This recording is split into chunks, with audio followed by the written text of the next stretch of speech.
Bonjour à tous et très bon réveil sur Canal 3. Vous êtes les bienvenus dans votre matinale Actu Matin.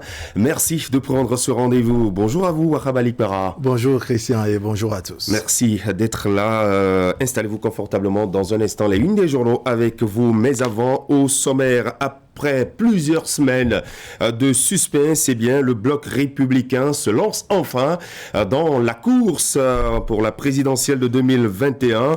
Il n'a donc pas attendu son annonce ou sa candidature officielle avant de porter son choix sur sa personne.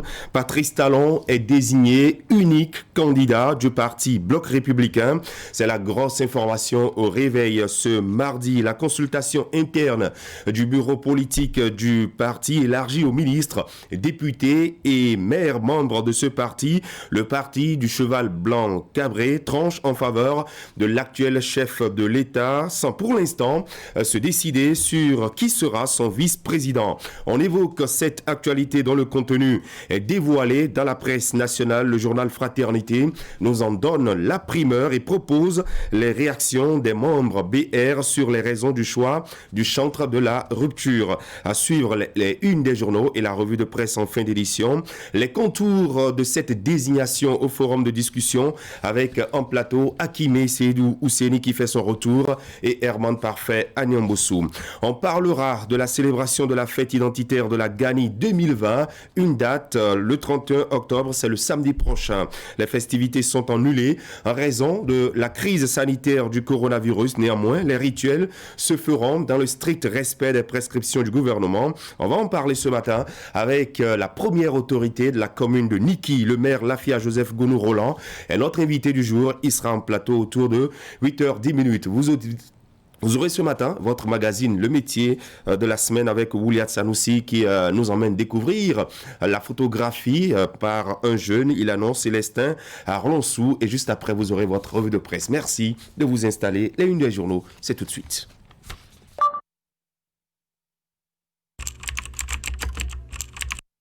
Votre chaîne Canal 3 Bénin à portée de main.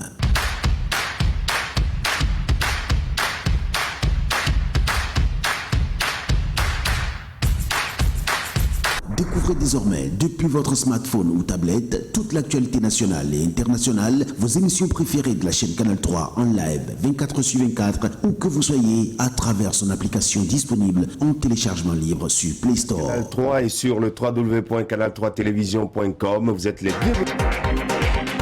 Canal 3, la passion de l'image.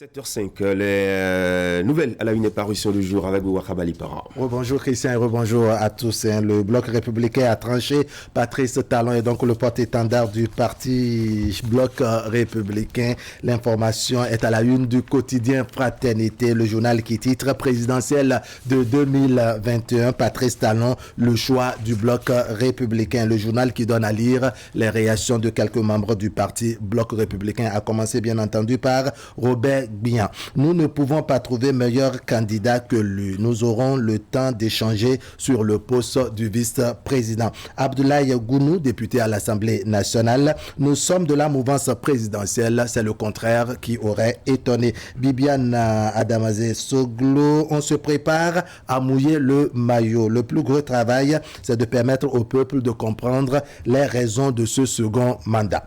Criette, 14 personnes condamnées et 5,8 millions francs CFA versés au trésor public. Premier rapport sur le climat en Afrique, menace sur la santé et la sécurité alimentaire. Installation de la plateforme de communication du réseau des artisans, l'ONG ADECO à l'écoute du 3e arrondissement de Cotonou.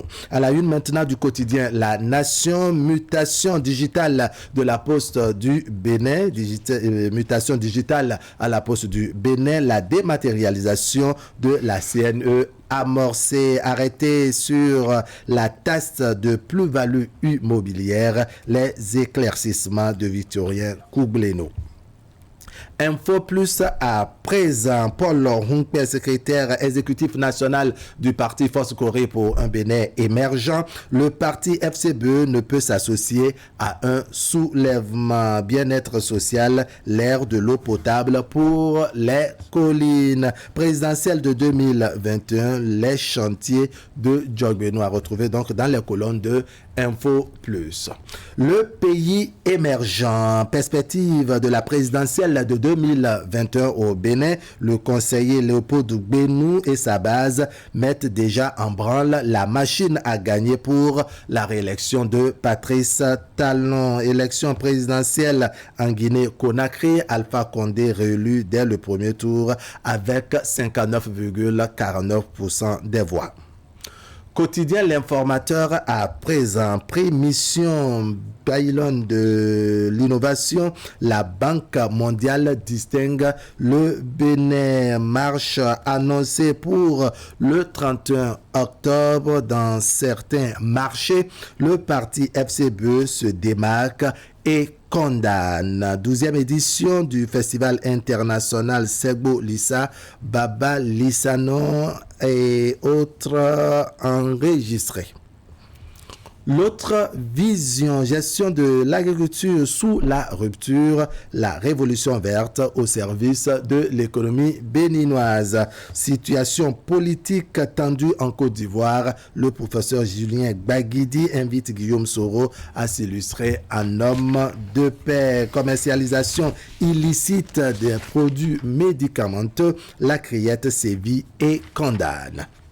Soleil levant, cette fois-ci présidentielle de 2021, Patrice Talon sera candidat selon Jacques Migan. Retrait de carte de membre du parti Union Progressiste.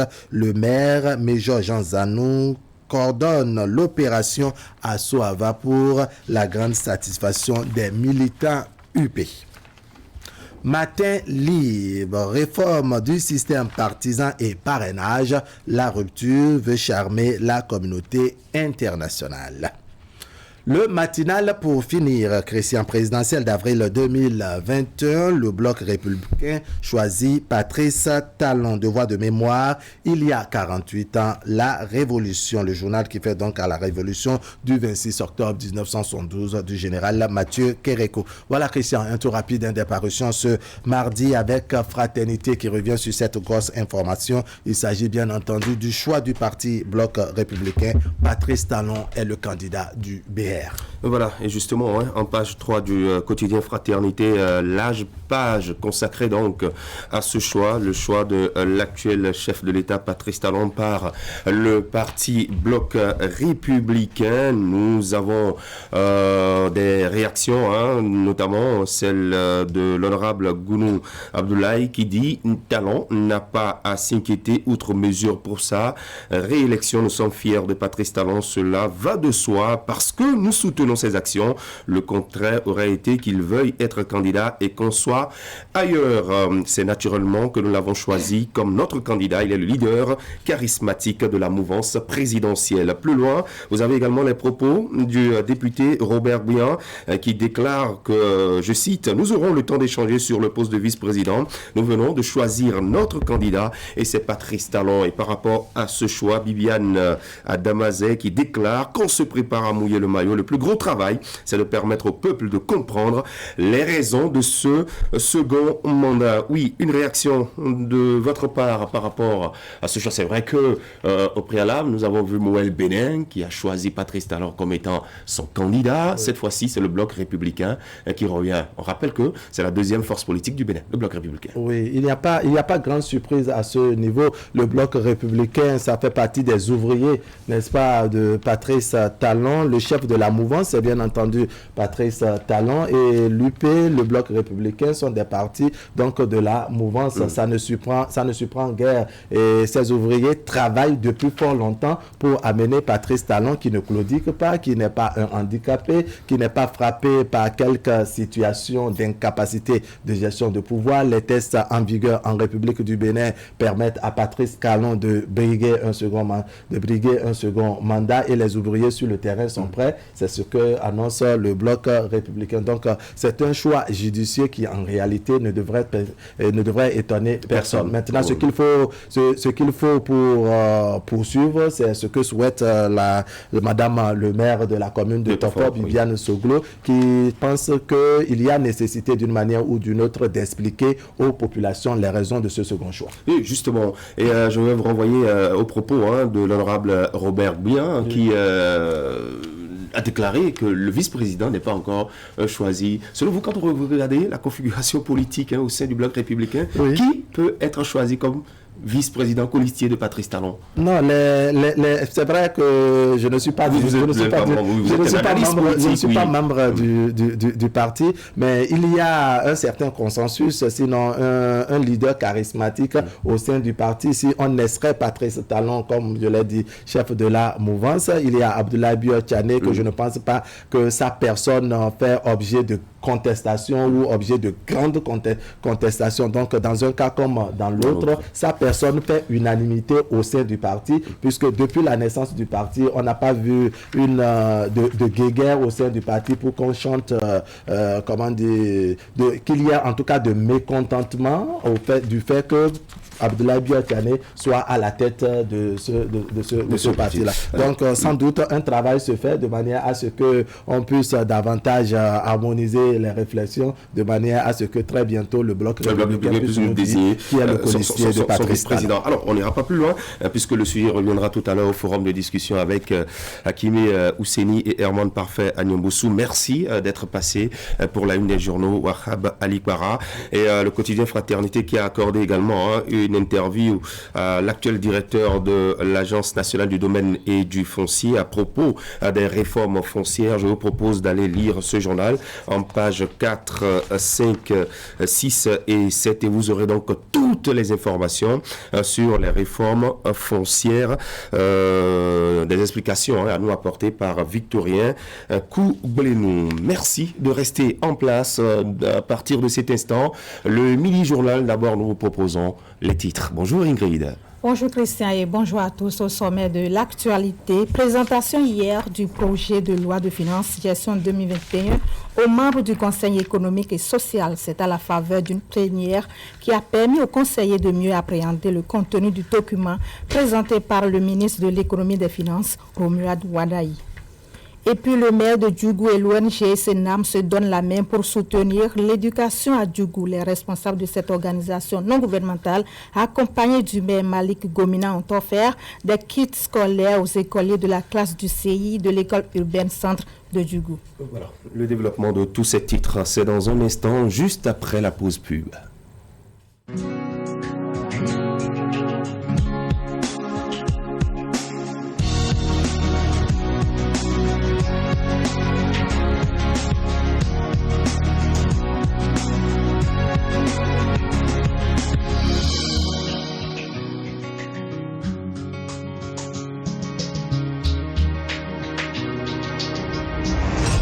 Quand ça vous prend, on n'est jamais assez prudent. Sous la pression,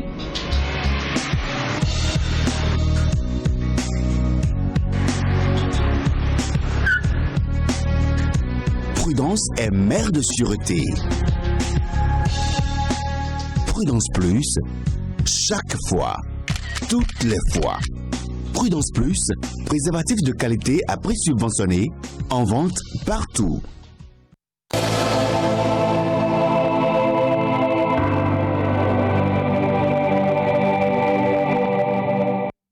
Les informations en images sur Actu Matin. Le projet de loi de finances gestion 2021 a été présenté hier aux membres du Conseil économique et social. C'était à la faveur d'une plénière qui a permis aux conseillers de mieux appréhender le contenu du document. Ce projet de loi envoyé quelques jours plus tôt au CES a été présenté par le ministre de l'économie et des finances, Romuald Wadaï.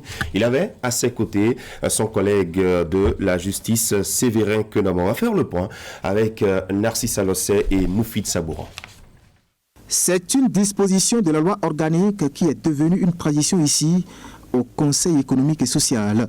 L'institution donne son avis sur les projets de loi de programme à caractère économique et social contenus dans la loi de finances.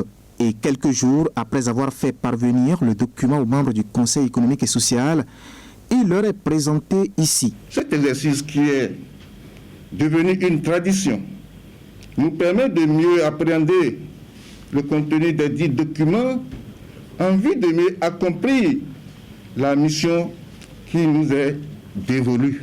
Ceci dénote aussi de l'importance qu'accorde la plus haute autorité de l'État aux réflexions qui se mènent au Conseil économique et social. Au nombre des témoins de cet exercice, 2 membres du gouvernement, le ministre de l'économie et des finances et son collègue en charge de la justice. Et avant même de plancher, l'Argentier national a reçu les hommages du président du Conseil économique et social pour les résultats déjà obtenus à la tête du ministère de l'économie et des finances. Les résultats sont là, tangibles et palpables, unanimement reconnus aussi bien par les Béninois que par les instances internationales averties des questions économiques et financières. Derrière ces hommages, le contenu de la loi de finances exercice 2021.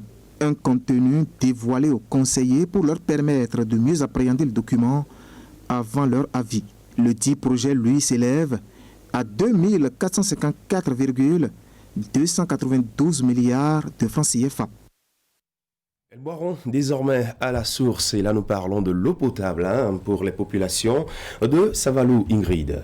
Oui, c'est en effet grâce au forage réalisé dans le cadre du projet Mesures d'urgence pour le renforcement du système d'alimentation en eau potable dans la ville de Savalou, mise en service la semaine dernière par Samou Adambi, ministre de l'eau et des mines. Les précisions dans son reportage de Imet Hélène Amosso. Des infrastructures et installations nouvellement réalisées. Elles vont permettre de résoudre définitivement le problème d'accès à l'eau potable dans la ville de Savalou et ses environs. Inscrite au projet Mesures d'urgence pour le renforcement du système d'alimentation en eau potable de la ville de Savalou, les ouvrages ont été financés à hauteur de 2,751 milliards de francs CFA, dont 216 millions par le budget national et 2,535 milliards sur fonds propres de la Société nationale des eaux du Bénin, SONEB. Dorénavant achevés, les travaux lancés en août 2018 font suite à des instructions fermes données par le chef de l'État. Il y a l'exécution de 11 forages de débit supérieur à 10 mètres cubes heure et totalisant un potentiel de 162 mètres cubes heure. Il y a l'installation des équipements hydrauliques, électriques et électromécaniques pour une première tranche de raccordement de 5 forages totalisant un débit de 92 mètres cubes heure. Ce jour, je le perçois comme une frontière entre l'ancienne époque et la nouvelle. Une nouvelle époque où l'homme de Savalou ne boira désormais que de l'eau consommable. Et quoi de plus beau et plus réjouissant que cela soit en montant. Les diligences accomplies pour rendre effective la volonté du chef de l'État témoignent, faut-il le mentionner, de l'ambition claire du gouvernement de la rupture de faire de la ville de Savalou un pôle de développement dynamique. Après Savalou, le ministre de l'eau et sa suite sont allés constater l'état d'avancement des travaux de construction du barrage de Lifo à Glazoué et celui d'Aé Djoko dans la commune de Savé, d'une capacité respective de 12 et 2 millions de mètres cubes. Les ouvrages font partie du projet de renforcement du système d'alimentation en eau potable des villes de Savé, Glazoué, Dassazoumé et ses environs. Le même projet prévoit aussi la construction de 2 stations de traitement, 5 stations de pompage, 6 réservoirs de stockage et 300 km de canalisation. Si à Lifo, les travaux piétinent, à Aye Djoko par contre, l'entreprise chinoise est à un taux d'exécution de 98%, une évolution qui réjouit plus d'un. Ce que j'ai vu ici aujourd'hui dépasse mon entendement à moi. Je pense que c'est le lieu de dire merci au gouvernement du président Talon. Au thème du projet, la fourniture de l'eau estimée actuellement à 70 mètres cubes heure passera à 1500 mètres cubes heure. Ceci va permettre d'alimenter en eau potable l'ensemble des communes de Savé, Glazoué, Dassazoumé et autres. Au terme de cette tournée, je peux dire que nous sommes satisfaits de l'avancement des travaux. Et le barrage d'Aye Djoko est presque déjà terminé parce que le taux d'exécution physique est de l'ordre de 98%, presque déjà terminé. Celui de l'IFO est en démarrage. Ce qui est intéressant, c'est que nous pouvons mettre la pression sur l'entreprise pour que tout ce qu'il faut pour rendre fonctionnelle donc la station de Gobé puisse l'être dans les plus brefs, dans les meilleurs délais. Financé à hauteur de 49,814 milliards par Exim Bank Chine, 2,226 milliards par la SONEB et 500 millions par l'État béninois, le projet à l'horizon 2035 va permettre de desservir environ 427 000 habitants. Ces travaux gigantesques, s'est engagé le ministre Samou Seydou Adambi, prendront impérativement fin au plus tard le 31 décembre 2021. Symposium pour la réconciliation, la paix et le développement initié par l'ONG Peuple et Culture pour la paix et le développement. Les assises ont réuni à Savé les fils et filles de l'ère culturelle Nago. Reportage. Ensemble pour la pacification au sein du peuple Nago, c'est autour de ce thème central que se tient ce symposium pour la réconciliation organisé par l'ONG Peuple et Culture pour la paix et le développement. Loin d'être une occasion de désignation des coupables selon les initiateurs, ces assises visent à tourner la sombre page de violence qu'ont connue les régions Tchabé lors des élections passées. Et si nous sommes présents, c'est que nous voulons tourner la page et donner plus de chance au développement de notre ère culturelle. Après analyse, nous sommes tous nombreux à reconnaître que nous ne pouvons maintenir nos localités dans une ambiance de psychose permanente. Aucun développement n'est possible dans une ambiance insurrectionnelle. Début d'une réelle démarche de consolidation de la paix, la rencontre a réuni dans cette salle têtes couronnées, responsables religieux, leaders d'associations et mouvements de jeunes et femmes. J'adresse toute ma gratitude et mes remerciements à tous ceux qui, de près ou de loin, ont œuvré à ce que la concrétisation de cette noble initiative soit une réalité. Au terme des échanges menés par 5 différentes communications menées par des universités et cadres de la région, une déclaration finale a été faite pour le retour définitif de l'unité en milieu Nago, considéré depuis peu comme le bastion de la violence. Nous, participants aux dites assises, saluons unanimement la démarche de pacification entreprise. Les participants au symposium de Savé suggèrent respectueusement au gouvernement de poursuivre un dialogue constructif avec l'ensemble des acteurs politiques, aussi bien de la mouvance au pouvoir que de l'opposition, pour conjurer le mauvais sort et consolider l'unité nationale. Exhorte la justice de notre pays et sollicite l'implication personnelle du Père de la Nation pour la libération des détenus liés à ces événements malheureux. Dans une ambiance de convivialité, l'ONG Peuple et Culture pour la paix et le développement, à travers ce symposium, a réussi à calmer les ardeurs et à chasser les démons de la division. D'autres actions seront menées dans le sens de renforcer davantage cette unité pour que les projets du PAG engagés par la rupture aboutissent. Éducation maintenant avec la cérémonie de remise de kits scolaires aux écoliers de la classe du CI de l'école urbaine centre de Djougou, une initiative du maire Malik Gomina en collaboration avec l'ONG Essenam. La cérémonie a eu lieu hier en présence d'Alassane Harouna. L'ONG Essenam apporte son appui aux écoliers des couches défavorisées de Djougou, s'inscrivant dans la même dynamique que le maire Abdoul Malik Seibou, dont l'une des priorités reste l'éducation. Elle a offert des kits scolaires aux écoliers du cours d'initiation CI de l'école urbaine centre de Djougou. Outre cet appui substantiel apporté à ses apprenants, elle s'engage également à les prendre intégralement en charge du CI jusqu'en terminale. Cette initiative, qui s'inscrit dans le cadre de son projet dénommé Les Gardiens du Savoir, vise à accompagner les parents dans la scolarisation de leurs enfants. Nous sommes aujourd'hui ici à Djougou dans le cadre du projet Gardiens du Savoir, qui est un projet de l'ONG Essenam qui consiste à parrainer les enfants sous plusieurs ans, c'est-à-dire dès la classe de CI, nous les encadrons et nous les parrainons jusqu'à ce qu'ils atteignent la classe de terminale. Vous comprenez?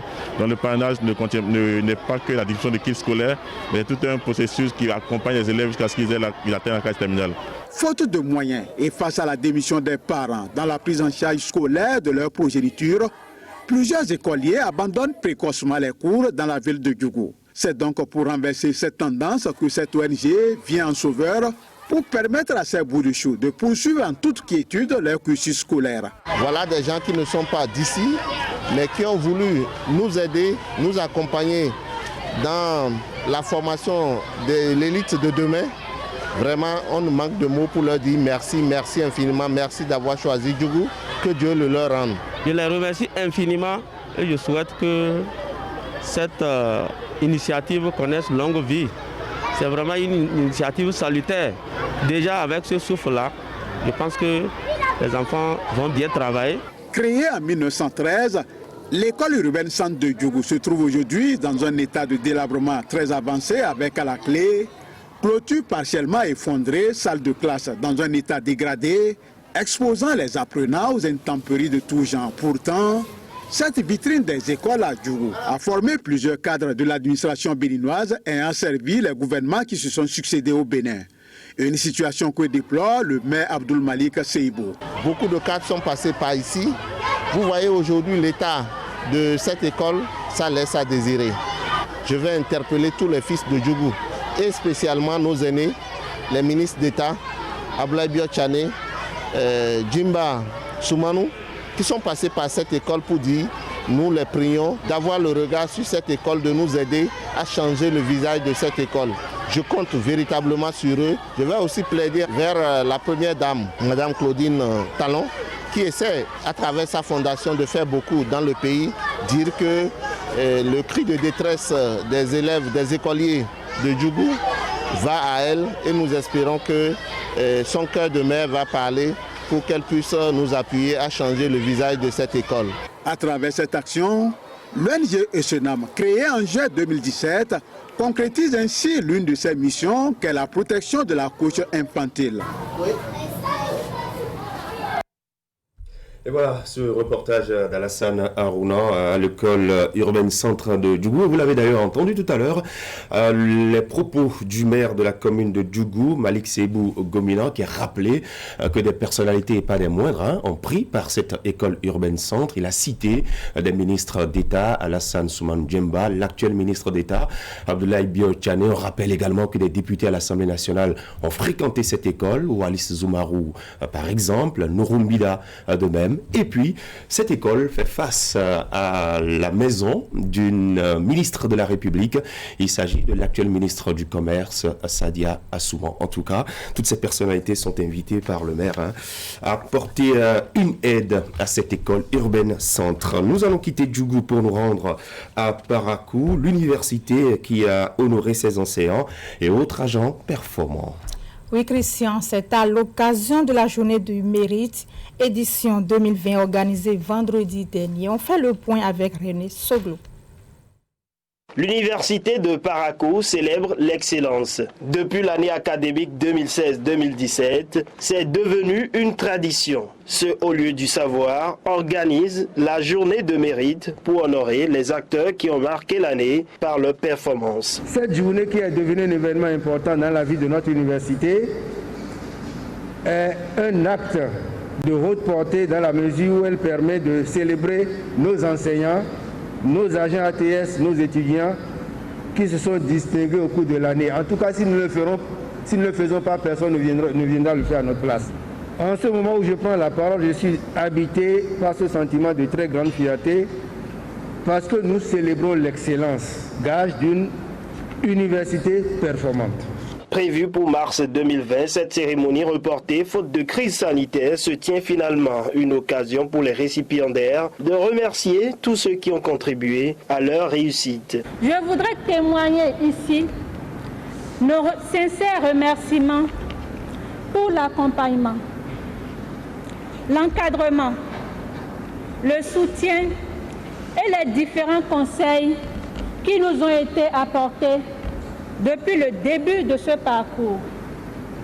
C'est aussi grâce à vous que nous sommes aujourd'hui les lauréats de la promotion 2019, qui est pour certains la première étape, pour d'autres le couronnement. Pour le recteur de l'université de Parakou, l'objectif est de bâtir une université performante et chacun est appelé à œuvrer pour gagner sa place à l'édition prochaine. La cérémonie de ce matin consiste donc à honorer les récipiendaires et par la même occasion encourager les autres à redoubler d'efforts pour prochainement faire partie de ceux qui doivent être honorés dans cette salle ici même.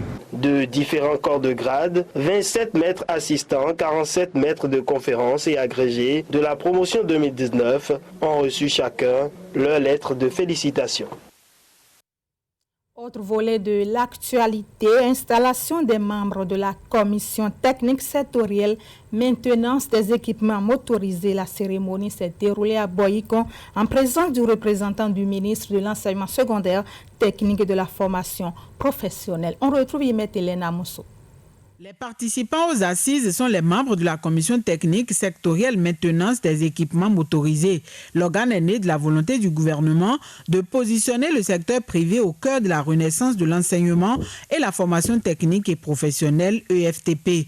Le rendez-vous de Boyikon consacre l'installation des membres de cette commission chargée entre autres de faciliter la mutualisation des ressources de tous ordres entre les établissements d'EFTP et les entreprises et identifier les besoins de renforcement de capacité des personnels techniques des entreprises. Le gouvernement a, dans sa politique de développement du pays, a voulu que désormais l'enseignement et la formation professionnelle soient plutôt au service du développement des secteurs d'activité.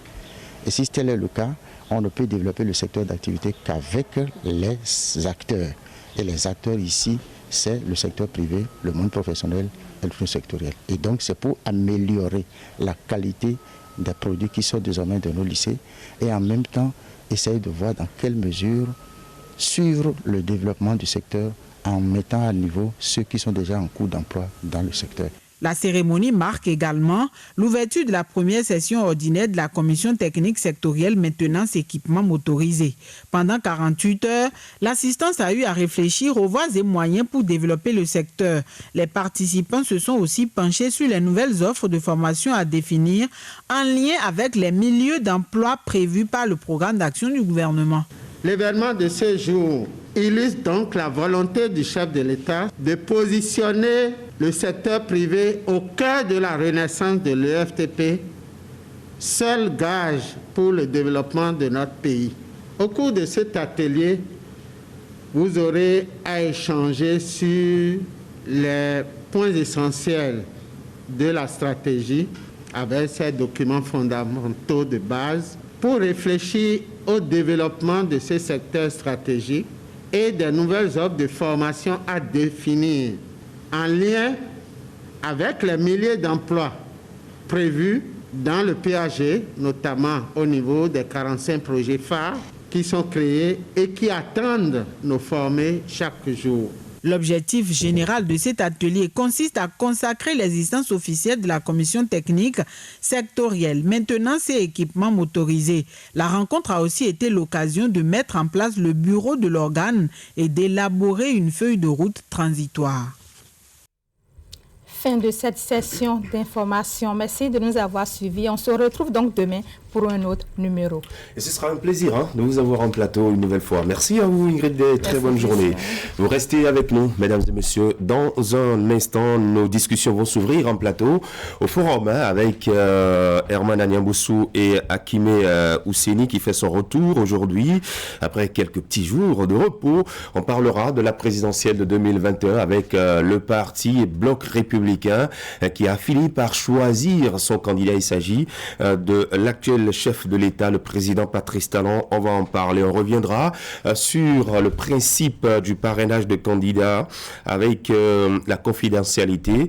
Et puis, pour vous qui avez besoin de consulter votre nom sur la liste électorale, vous n'avez désormais qu'à aller sur Internet, puisque le Corse Lépi a mis en ligne un site pour cela. Et puis, si nous avons encore du temps, on dira un mot sur la crise au Nigeria. le chaos qui s'observe après le soulèvement populaire dans ce pays. Et puis, en plateau, ce matin, on parlera de la Gani édition 2020 avec notre invité, Lafia Joseph Gounou-Roland. Il est le maire de Niki. On rappelle que la Gani de cette année sera célébrée dans la sobriété totale. On s'arrêtera au strict minimum. Il s'agit des rituels à faire. Eh bien, nous aurons des précisions avec notre invité, Lafia Gounou-Roland. Merci de prendre le rendez-vous.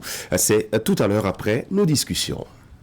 Vous recherchez une formation qualifiante dans les métiers d'expert comptable, de banquier, d'assureur, de communicant, de gestionnaire d'entreprise et de spécialiste des ressources humaines. L'Institut supérieur d'expertise et de gestion, fondé et dirigé par une association d'universitaires et de professionnels, prépare au diplôme d'état de licence et master dans les filières comptabilité, contrôle de gestion et audit, management des ressources humaines, banque, finance et assurance, marketing et communication. À l'ISEG, préparez également votre diplôme d'expertise comptable suivant le cursus français, en présentiel et via notre système de e-learning. Grâce à nos partenariats avec une vingtaine d'entreprises et institutions, l'ISEG garantit les stages d'immersion professionnelle à tous ses apprenants. Mieux, votre mobilité académique vers les universités partenaires du Bénin, de la Tunisie et du Cameroun est assurée. Pour tout renseignement, rejoignez notre campus 6 à Cotonou, Bedroumende, 2e rue après le carrefour Saison Poule et sur notre page Facebook ISEG Bénin. Ou appelez le 229 21 32 10 43 ou le 66 51 76 50. Site web www.isegbenin.org. ISEG, l'expertise à votre portée. Alerte coronavirus. Le coronavirus est une maladie respiratoire grave qui se manifeste notamment par une toux sèche, le rhume, une forte fièvre, des difficultés respiratoires. Si vous ressentez l'un quelconque de ces symptômes, que faire? Restez chez vous et appelez immédiatement le SAMU au 95 36 11 04 ou au 95 36 11 02 pour être pris en charge gratuitement. Attention, ne sortez pas. Attendez que les agents viennent à vous.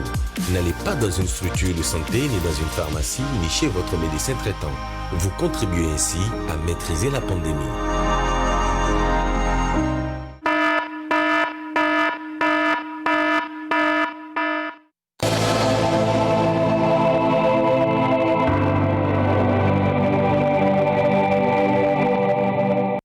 Voilà, c'est... je vous dirai bonjour à vous deux, parce que c'est maintenant que je vous vois. Bonjour Akimi. Bonjour Christian. Bon retour en plateau. Merci. Et on a une émotion, bonjour. Le quinquet de ses congés. Absolument, ça se sent. Akimi, bonjour. Bonjour, on verra si la voix y est toujours. C'est à lui que nous allons adresser la parole. Alors, hier, nous étions le 26 octobre et le bureau politique du parti Bloc républicain élargi aux ministres du gouvernement, aux députés et puis au maire a désigné Patrice Talon comme l'unique candidat, et ça a été précisé, l'unique candidat du parti pour un second mandat en 2021. Sans surprise pour vous, Akimé Ousseini? Bon, a priori, c'est pas surprenant que le Bloc républicain ait choisi Patrice Talon comme le porte-étendard de cette formation politique pour le compte de la présidentielle prochaine. Parce qu'en réalité, eh bien, le Bloc républicain, autant que bien de formations politiques, soutient les actions du chef de l'État. Avant le BR, il y a Moël Béné qui a annoncé leur couleur et a jeté son dévolu sur Patrice Talon comme étant le candidat de cette formation politique. Il y a eu également, je dirais, la sortie politique de l'UDBN qui aussi faisait état de ce que bien Patrice Talon, candidat de cette formation politique. De façon plus officielle, on retiendra que deux blocs se réclament être deux formations fortes au plan national au regard du fait qu'elles ont pris part à deux échéances électorales. Oui. D'abord les législatives et ensuite les municipales. Et au regard de l'actualité, on sait aujourd'hui que les deux forces politiques qui se suivent, c'est entre autres l'Union progressiste et le BR. C'est une évidence, alors qu'en termes de choix, il n'aurait pas fallu trop se casser la tête. Il fallait espérer que le champion qui soutienne ces deux formations politiques soit donc le porte-étendard de leurs différentes formations. Mais à côté, il y a qu'on ne doit pas perdre de vue le fait que dans le rang du Bloc républicain, encore aussi bien dans le rang de l'Union progressiste, il y a deux messieurs. Oui. Abdoulaye Biotchane, et puis au niveau de l'Union progressiste, il y a un certain Pascal René Koupaki. Oui. Et quand j'indexe ces deux messieurs, c'est parce que, eh bien, entre deux tours de la présidentielle dernière, il y a que ces deux se retrouvaient être, je dirais, des personnes sur lesquelles le choix se ferait après 5 ans de gestion. Ça faisait partie, je dirais, des clauses contractuelles qui motivaient, je dirais, le soutien à Patrice Talon apporté à l'occasion de l'entre-deux tours. Et donc, sur cette base, on espérera alors qu'il aurait fallu que ces deux messieurs soient peut-être, à l'occasion de la présidentielle prochaine, des candidats à être présentés pour le compte de la présidentielle. Bien malheureusement, il n'y a que cette ambition s'est éteinte, du moins pour le moment au niveau du BR, parce qu'en proposant Patrice Talon comme le candidat du BR, il n'y a que les ambitions présidentielles de Abdoulaye Biotchane sont désormais mises en parenthèse pour ne pas dire de façon plus claire, c'est-à-dire qu'on ne peut pas espérer voir Abdoulaye Biotchane candidat de cette formation politique et donc candidat pour le compte de la présidentielle prochaine. Du fait que c'est Patrice Talon qui a été choisi, c'est-à-dire qu'il y a un ticket présidentiel. Exact. Voilà. Non, même si on va y revenir tout à l'heure. Même si il y a un ticket présidentiel, c'est que la première conclusion, Abdoulaye Biotchane ne peut pas être candidat pour le compte de la présidentielle prochaine au nom de sa formation politique. Alors, ça se discute, Patrice Talon, au sein des formations politiques soutenant son action. Oui, parce que justement, comme Akimé l'a rappelé, effectivement, à l'issue des élections législatives et puis communales, il n'y a que deux grandes formations politiques, l'Union progressiste et le Bloc républicain, sont représentés ou ont été représentés aussi bien au Parlement que dans les communes. Mais n'oublions pas également qu'il y a aussi les forces combinées émergentes qui constituent aujourd'hui la force de l'opposition. Le choix de Patrice Talon comme unique candidat de PR, je pense que ça vient un peu changer la donne. Dans le contexte où on parle de parrainage confidentiel, où on dit que les formulaires de parrainage sont nominatifs. Et donc, et également dans le contexte où on parle de duo, de ticket présidentiel. Et c'est vrai, il a rappelé tantôt ses ambitions, les ambitions de certains Abdoulaye Biotchane, acteur politique très connu, et donc qui est en train de rater pratiquement son occasion d'être... Il a participé à plusieurs élections. Et donc, je pense que quand on met tous ces éléments l'un dans l'autre, on se demande bien comment ça va se faire. Est-ce que le fait pour le BR d'avoir choisi Patrice Talon comme son candidat unique, est-ce que ça contraint d'office les élus BR, aussi bien députés que maires, à donc soutenir, à donc parrainer la candidature de Patrice Talon, encore qu'on nous dit qu'on peut toujours parrainer un candidat sans le soutenir. Je pense qu'il y a un quiproquo que je n'arrive toujours pas à lorsque je vous renvoie au propos du secrétaire général national adjoint du parti Bloc républicain, je veux parler du député Robert Boulian, il déclare qu'il pas trouvé meilleur candidat que Patrice Talon. Vous étiez en train d'évoquer la personnalité d'Abdoulaye Biotchane au sein de cette formation politique. On rappelle aux téléspectateurs que c'est le premier responsable de cette formation politique, mais à côté, on rappelle également que Abdoulaye Biotchane a participé à la gestion de Patrice Talon pendant les 5 ans pratiquement, Akimé Seydou ou Séni. Est-ce que ça devait se poser un problème aujourd'hui, qu'il soit légalement ou légitimement le choix de cette formation politique, Patrice Talon? Non, j'avais déjà répondu quand je disais qu'en choisissant Patrice Talon, le BR n'a pas trahi un secret. Le BR est dans une dynamique. C'est-à-dire que la formation politique, à sa création, fait l'option de soutenir les actions du président Patrice Talon. Et donc, il y a qu'aujourd'hui, le BR estime que pour la continuité, certainement, des actions déjà enclenchées par le régime Patrice Talon et donc par le chef de l'État lui-même, il y a qu'il faut donc lui donner la possibilité de revenir pour 5 prochaines années. Mais je dis, et je l'ai fait constater lors de ma première prise de parole, que oui, le choix de Patrice Talon certainement ne pose pas problème, mais ce qui se fait qu'à un moment donné de l'histoire politique de notre pays, et notamment en ce qui concerne, je dirais, un certain nombre d'acteurs au niveau donc, de cette formation politique, il y a un acteur qui aurait pu légitimement réclamer qu'il soit le porte-étendard de cette formation politique. Et comme je l'ai dit, au regard d'un certain nombre d'accords qui avaient été, je dirais, actés en son temps. Et ce fait que, eh bien, le choix du Patrice Talon comme candidat unique, la précision elle est importante, candidat unique de cette formation politique a même donc déjà attiré la première conclusion, c'est que, eh bien, Abdoulaye Biotchane ne peut pas se revendiquer être candidat de ce bloc républicain. Mieux, c'est que vous constaterez que plus loin, ils font remarquer que le choix du vice-président n'est pas encore c'est pas encore fait, c'est pas décidé. C'est pas encore décidé. Oui. Dans l'un ou dans l'autre des cas, Abdoulaye Biotchane a fini terminé cette affaire de candidat pour la présidentielle prochaine. On va proposer un ticket, un vice-président. Et remarquez que ça n'est pas seulement le BR qui soutient les actions du chef d'État. Il y a encore l'autre formation politique, la première d'ailleurs, en termes, je dirais, de représentants, aussi bien au niveau de l'Assemblée nationale qu'au niveau des collectivités locales. Il y a l'Union progressiste aussi qui, d'ici peut-être quelques jours, nous dira si oui ou non, eh bien, son choix, c'est Patrice Talon. Dans l'un ou dans l'autre des cas, il y a qui doivent pouvoir s'entendre pour pouvoir, je dirais, homogénéiser le vote à l'occasion de la présidentielle prochaine. D'une manière ou d'une autre. Première conséquence, Abdoulaye Biotchane plus candidat. Donc, seconde conséquence, c'est que, eh bien, il va se poser, on me dira que peut-être je fais une analyse naïve, mais il va se poser un problème, une certaine scission au niveau du bloc qui soutient le chef de l'État. Aussi bien du bloc républicain, aussi bien du côté de l'Union progressiste que des autres formations qui se réclament être de la mouvance présidentielle. Parce que, eh bien, le choix du vice-président, d'une manière ou d'une autre, va poser un certain nombre de problèmes. Donc, je me dis, oui, d'accord, le BR saute le verrou en disant, bien, notre candidat, il est connu désormais, mais en même temps, la question du vice-président va se poser, et comme je l'ai dit, il aura un impact, d'une manière ou d'une autre, au sein des comportements des membres au niveau de cette formation et des formations politiques qui soutiennent les actions du chef de l'État. Le portefeuille de vice-président, tel que ça a été conçu et proposé, et donc acté aussi au niveau de la Constitution, ce portefeuille, à mon avis, ne donne pas grand-chose au vice-président. Il est le grand chancelier. Autrement dit, le vice-président aujourd'hui, c'est Koura Tosseni, la dame qui est grande chancelière. Sauf que à côté de ça, de cette fonction de grand chancelier, il y a qu'il peut représenter le chef de l'État pour certaines missions. Mais la question, c'est de savoir, Abdoulaye Biotchane, vice-président, donc grand chancelier de la nation du Bénin, et donc qui a juste qu'est-ce qu'il apporte de plus au Bénin?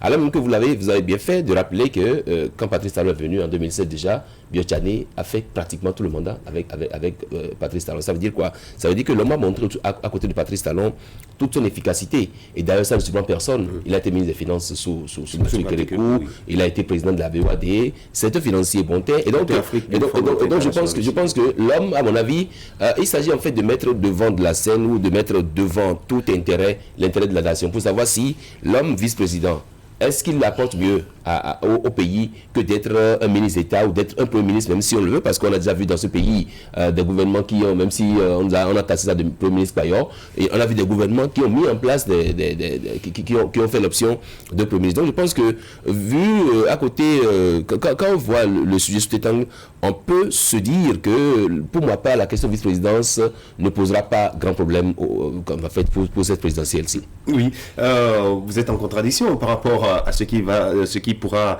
se passer quant à celui qui sera désigné colistier de Patrice Talon, vice-président de Patrice Talon. Alors aujourd'hui, lorsqu'on observe cet environnement politique où nous avons déjà deux formations politiques qui ont désigné ce candidat comme étant leur candidat, on attend de voir ce qui va se passer du côté de l'Union progressiste qui, vous l'avez d'ailleurs appelé tout à l'heure, Akime Sédou Sélim, se trouve être la première formation politique en termes d'élus. Si il arrivait par extraordinaire que l'Union progressiste désignait Patrice Talon comme étant son candidat, la question du vice-président, comment est-ce qu'elle sera réglée? Est-ce que c'est dans cette perspective que aujourd'hui on voit le bloc républicain rester silencieux sur la question et continuer les consultations? Bon, ça peut être stratégique. C'est-à-dire quoi? Et on fait constater à l'opinion que le BR choisi comme candidat est Patrice Talon. Et que peut-être dans la foulée, au lieu que l'Union progressiste gère la question du choix, s'aligne aussi derrière le BR pour faire son choix, pour porter son choix sur Patrice Talon. Et donc, le vice-président, peut-être que c'est de l'Union progressiste que le vice-président sera peut-être désigné. Je ne sais pas comment ça va se faire, mais... Peut-être quelqu'un inconnu au bataillon? Je ne crois pas. Je ne crois pas. Un inconnu, non. Je ne crois pas qu'il s'agira d'un inconnu au bataillon. Il va s'agir certainement d'un homme politique présent soit au niveau du Bloc républicain ou peut-être au niveau de l'Union progressiste. Mais je me dis que quand le BR fait le choix de Patrice Talon comme le candidat unique de cette formation politique, peut-être que le vice-président, il viendra soit de l'Union progressiste. Ça peut se faire quoi? L'Union progressiste choisit comme vice-président un certain Kassa Barthélémy pour régler une question, je dirais, de région. Patrice Talon étant dans la partie méridionale, choisi comme, je dirais, le candidat de la mouvance présidentielle, du moins du BN, mais tout le monde s'aligne derrière et on choisit un ticket, un vice-président qui va être peut-être de la partie septentrionale, un certain Barthélémy Kassa, et donc voilà quoi, le jeu va se faire de cette manière. Je me dis que ça va ressembler à un truc comme ça. Bon, je ne suis pas politique, hein, et ils pourront faire le choix, mais de ma posture, l'analyse que je fais, je me dis, pour garantir une certaine, je dirais, une certaine fidélité du vote, on fait le choix de porter son dévolu sur un vice-président qui émane de la partie septentrionale parce que bien le président vient de la partie méridionale et puis bon voilà quoi, on aura des élections sur cette base. Alors oui, je pense que la question du vice-président, si c'est pas que la Constitution avait prévu du contenu à ce portefeuille-là, moi je voyais Abdoulaye Tchani vice-président. Mais la question c'est comment on fait pour que l'homme puisse apporter meilleure contribution à la gestion du pays, un peu comme il a fait durant le mandat. Et donc, sur la question du président, et quand vous lisez un peu cet article qu'on avait déjà utilisé ici sur ce plateau, fraternité qui faisait allusion au fait que Patrice Talon pourrait faire appel à la gente féminine pour être président. Ce n'est pas anodin. Parce que, comme je l'ai dit, être grand chancelier, décorer les personnalités de ce pays, je pense qu'on a jusque-là, à part Samo Biokou qui est resté longtemps à ce portefeuille, on a plutôt vu des femmes qui ont joué ce rôle-là. Donc, je me dis, le vice-président, si c'est que la Constitution était vue autrement et qu'on accordait beaucoup plus de contenu à ce portefeuille. Moi, je l'ai vu, comme je l'ai dit, mais je milite pour que ce soit, pas que je milite pour que ce soit une femme, mais on a vu les femmes dans chancelier dans ce pays. Donc, la question se pose toujours, et encore que quand vous lisez un peu les interviews des personnalités, on dit que le poste de vice-président sera négocié. Et donc, on attend de voir ce que ça va donner fondamentalement, que ce soit au niveau du BR ou au niveau de l'Union progressiste. Mais bon, c'est un peu confus à mon niveau. Non, même s'il y avait de contenu au portefeuille du vice-président, je ne pense pas que ce serait, je dirais, aussi intéressant pour Abdoulaye Biotchane de se voir appeler vice-président. Non, Abdoulaye Biotchane ne s'est pas engagé en 2011, encore moins en 2016, pour qu'à l'arrivée, on lui soit vice-président. Mais alors, pas du tout, non, du tout pas, non. On a vu Abdoulaye Biotchane dans la posture du chef d'État, on a vu faire des trucs. Non, en 2011, pour ceux qui ont encore de la mémoire, nous en avons suffisamment, c'est pas encore trop loin, il était pratiquement à deux doigts de briguer la magistrature suprême. En 2016, quand on fait le point, le candidat Zinsou, le candidat président actuel, Patrice Talon, le candidat Sébastien Diavon, c'est jusqu'après les trois, on retrouve Abdoulaye Biotchane, qui a fait une forte sensation au niveau de la partie septentrionale. Donc, du coup, je me dis que ce n'est pas après toutes ces performances qu'on se retrouve se contenter d'un poste de vice-président, mais alors pas du tout. Et j'insiste là-dessus, si on a accepté alors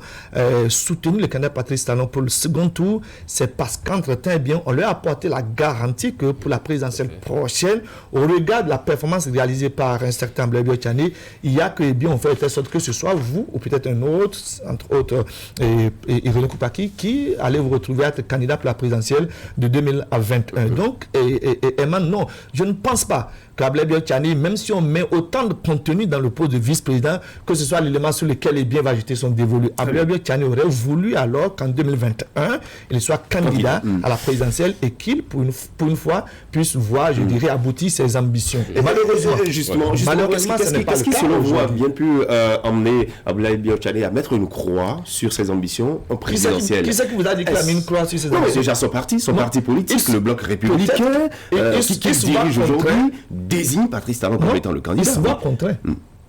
Abdoulaye Tchani n'a pas 20 voix. Si c'est un vote démocratique qui choisit Patrice Talon, ça veut dire que sa voix n'a pas suffi, peut-être ses soutiens n'ont pas suffi pour faire de lui le candidat du BR. Donc ne me dites pas que Abdoulaye Tchani, voilà, il a abrégé de fait ses ambitions présidentielles, mais alors pas du tout. Peut-être qu'à un moment donné, il s'est vu contraint d'abréger ses ambitions politiques. Et comme je l'ai dit, on peut me dire que l'analyse n'est pas peut-être juste ce matin, mais je me dis qu'il y a des grincements dedans et que ça peut aussi impacter peut-être, je dirais, le score de la présidentielle prochaine. Évident ou pas évident? Oui, les grincements de temps au sein des informations politiques. En fait, moi je trouve une évidence que Biotchani soit plus abrégé. Ou encore que là, on n'a pas encore la certitude. C'est vrai que le candidat du BR, c'est Patrice Talon, mais il n'empêche que d'autres parrains ou d'autres candidats puissent trouver parrainage ailleurs ou même au sein du Bloc républicain à travers les élus. Mais je me dis, quand vous avez été aux côtés d'un homme comme ça, vous avez été pratiquement après le chef de l'État aujourd'hui, c'est vrai, il ne faut pas se cacher pour le dire, c'est Abdoulaye Tchani.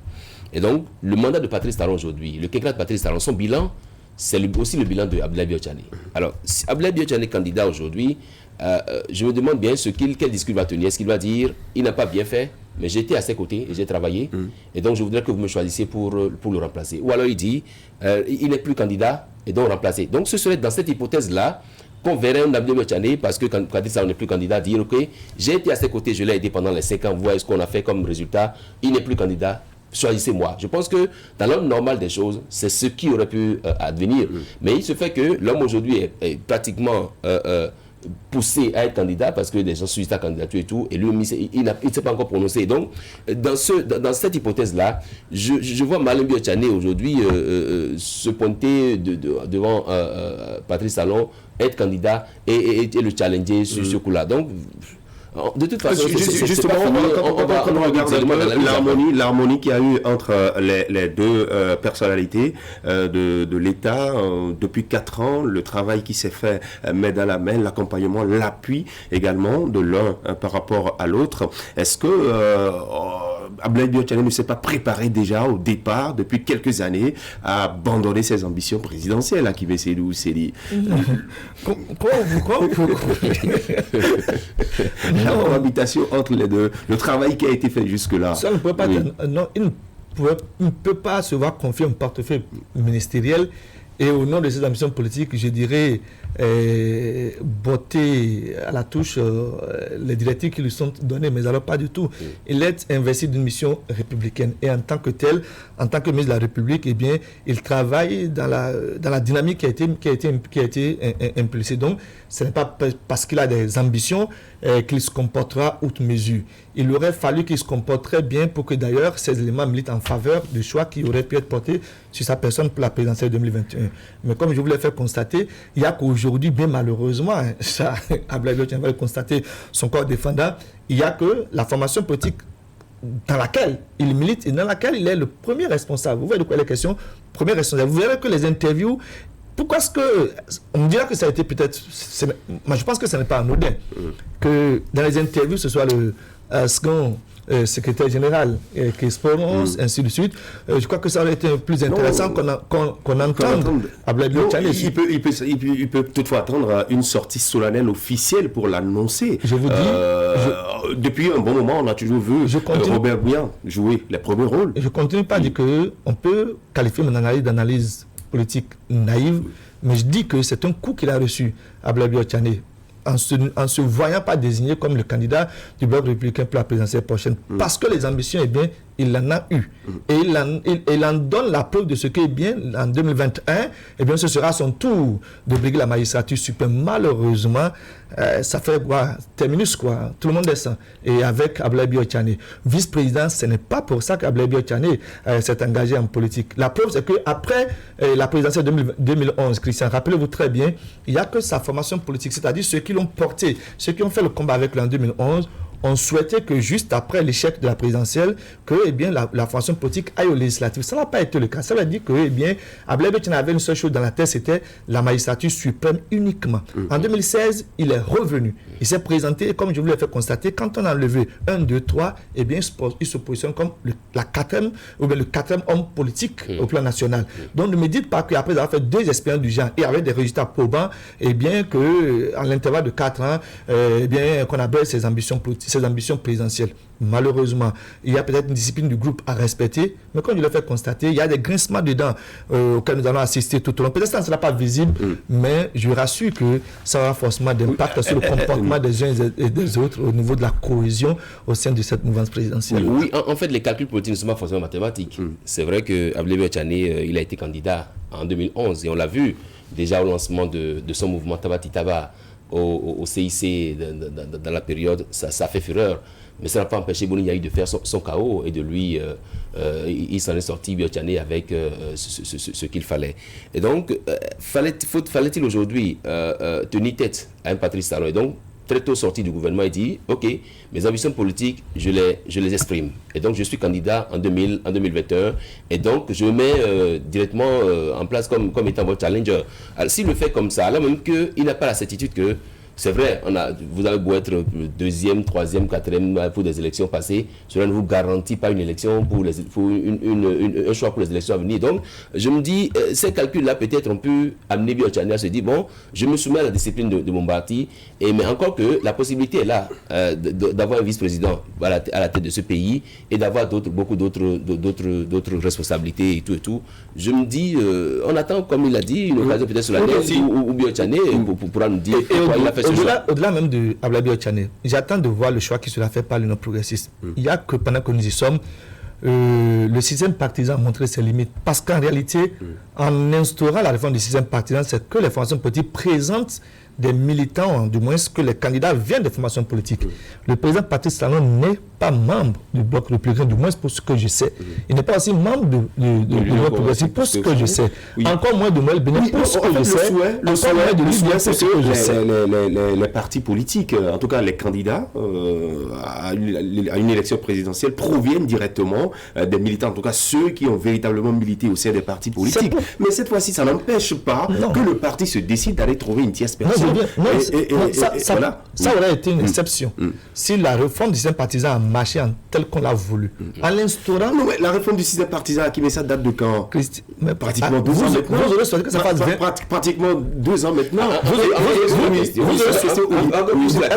Vous me permettez de finir? Allez-y. Vous aurez souhaité que ce soit 20 ans après qu'on puisse avoir des candidats issus de formations politiques, mais alors pas du tout. En instaurant la réforme du système partisan, l'élément premier sur lequel on a mis l'accent, c'est qu'on s'est rendu compte qu'il y a tellement de personnes, des têtes nouvelles, des parvenus politiques qui se retrouvent à la tête de l'État. Quand on a fait le point jusqu'à la présidentielle dernière, on s'est rendu compte qu'ils ne venaient pas des formations politiques. C'est pour ça d'ailleurs qu'on s'est dit, il est temps que les candidats soient des émanations des formations politiques. Et ainsi, on aurait donc peut-être voulu voir le BR choisir un membre de cette formation politique, c'est-à-dire un militant bon teint, pour être le porte-étendard de la formation politique. L'Union progressive aurait pu faire la même chose. Il se fait qu'aujourd'hui, jusqu'au BR, Moël Bénin n'a pas choisi un certain Cefiz, secrétaire général. Ça aurait été fait comme ça parce qu'on aurait pu dire, eh bien, ils sont respectueux, eh bien, ils mettent en marche la réforme du système partisan. Le BR, deuxième formation politique au plan national, n'a pas réussi à avoir un candidat issu de sa formation politique et jette son dévolu sur le chef de l'État. Peut-être que l'Union progressive va me surprendre, mais je remarque que pendant que nous y sommes, il n'y a que la réforme du système partisan basée sur le fait qu'il faut sortir d'une formation politique à échouer, et donc il faut la repenser. C'est la loi qui incite à y aller. La loi aurait peut-être pour être candidat à l'élection présidentielle au Bénin, il faut justifier de son appartenance à tel parti politique. Mais je me dis que les députés espèrent ont laissé cette ouverture pour pouvoir. C'est compliqué. Parce que c'est aussi ça. La loi n'a pas exigé qu'il faut être membre d'un parti politique pour être candidat. Je pense que c'est peut-être à ce niveau qu'il faut faire le débat. Vous demandez à nos députés de revoir les tests et de dire désormais pour être candidat à l'élection présidentielle. De part et d'autre, c'est vrai qu'il y a quelques jours déjà, on nous a parlé d'une réunion secrète qui s'est tenue autour du chef de l'État où il avait annoncé son intention de briller une nouvelle fois à la magistrature suprême. Cette fois-ci, c'est le parti Bloc républicain qui vient le désigner comme étant son unique candidat pour la présidentielle de 2021. Alors, quand on quitte un pour nous retrouver à deux, c'est-à-dire à cette actualité, tout se confirme. Patrice Talon est désormais candidat. En attendant l'annonce officielle qu'il nous fera lui-même, personnellement. Ce que je sais, c'est que le Moël Bénin a choisi Patrice Talon comme son candidat. L'UDBN a fait la même chose. L'UDBN n'a pas choisi, mais l'UDBN a dit que s'il soutient le chef de l'État, s'il était candidat, eh bien, quel accompagnerait cela, l'UDBN? Le BR choisit candidat unique Patrice Talon. L'Union progressiste, c'est des jumeaux, hein, vous verrez dans 48 heures. L'Union progressiste nous dira qui c'est qui est son candidat. Peut-être que ça va être. En tout cas, j'attends de voir l'Union progressiste. Surtout que les actions de cette formation politique se suivent bien souvent. Je crois que tout est pratiquement fait. Quoi. Il va seulement s'agir en son temps d'une déclaration solennelle et puis ça s'arrête là. Quoi. Il n'en a même pas besoin. Finalement, si les partis le portent, c'est-à-dire qu'il n'a pas besoin de dire qu'il est candidat. Les partis le portent, c'est-à-dire le silence de l'acceptation. Non, je pense que le choix du BR intervient dans un contexte où on parle de parrainage. Et donc, je comprends maintenant pourquoi est-ce que des députés ont au fait de nous dire qu'il n'y aura pas de sanctions si un élu décide de parrainer notre candidature. Le débat, on va même le faire. Je pense que, parce que justement, le BR a choisi son candidat aujourd'hui, un peu comme Noël l'a également fait. Mais il se fait qu'on dit que des députés BR ou des élus BR peuvent parrainer d'autres candidatures. À ce niveau, J'ai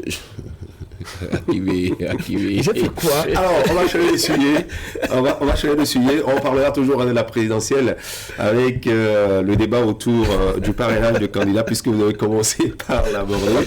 Eh bien, allons-y. La confidentialité du parrainage en question. Je vous renvoie au propos de Geneviève Bokor-Nadior, qui est la vice-présidente de la Commission électorale nationale autonome, qui a déclaré que si un élu décide de rendre public son parrainage, c'est son droit le plus absolu. Alors qu'en temps, on nous avait dit qu'il y aurait une confidentialité autour de du parrainage Herman Parfait Niambossou, le parrainage qui devait en principe se faire dans l'anonymat total. Non, je pense que la loi n'a pas dit que le parrainage doit être anonyme. On a dit juste que la Sénat met à disposition des parrains ou des potentiels parrains un formulaire nominatif. On ne nous a pas dit qu'il faut garantir un certain anonymat, une certaine confidentialité autour de cette question. Je pense que le choix de la Sénat ou l'option faite par la Sénat de rendre confidentiel, c'est pour quand même permettre, un peu comme l'a rappelé Abdoulaye Gounou quand il a été interviewé par Fraternité, c'est pour montrer un peu que nous sommes dans un contexte où aujourd'hui on a besoin de multiplier les candidatures pour quand même qu'on ait une élection présidentielle inclusive et une élection présidentielle très ouverte, qu'on assiste carrément à ce qu'on appelle une fête électorale, comme on en a l'habitude au Bénin. Et donc je pense que la question de confidentialité, en demandant ou en permettant aux candidats qui auraient obtenu les parrainages de pouvoir rendre ça public s'ils le souhaitent, je pense que la Sénat ne fait qu'appliquer ce que les tests ont dit. Nous garantissons l'anonymat, mais si vous décidez public, ceux qui vous ont parrainé, c'est libre à vous. Oui. Akimé. Bon, je crois que le débat a été fait à foison.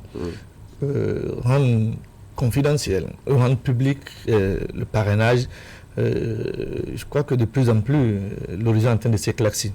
Ce qui est une évidence, c'est que quand on parle de parrainage, c'est que les représentants proposent, je dirais, une offre politique à leur représenter. Au plan national, chez nous, ici, quand on doit le contextualiser, c'est que nous avons deux niveaux de représentation. Les députés 83, 82 bien malheureusement, et les élus communaux, c'est-à-dire les collectivités locales, 77. Donc en réalité, 160, ça fait 159, parce qu'il y a un qui n'est pas là. Et donc, quand on le lit comme ça, c'est qu'a priori, eh bien, Christian, il aurait été très difficile. pour une force politique n'appartenant pas à la mouvance présidentielle de recueillir suffisamment de parrainage au point de voir sa candidature, je dirais, validée pour le compte de la présidentielle prochaine.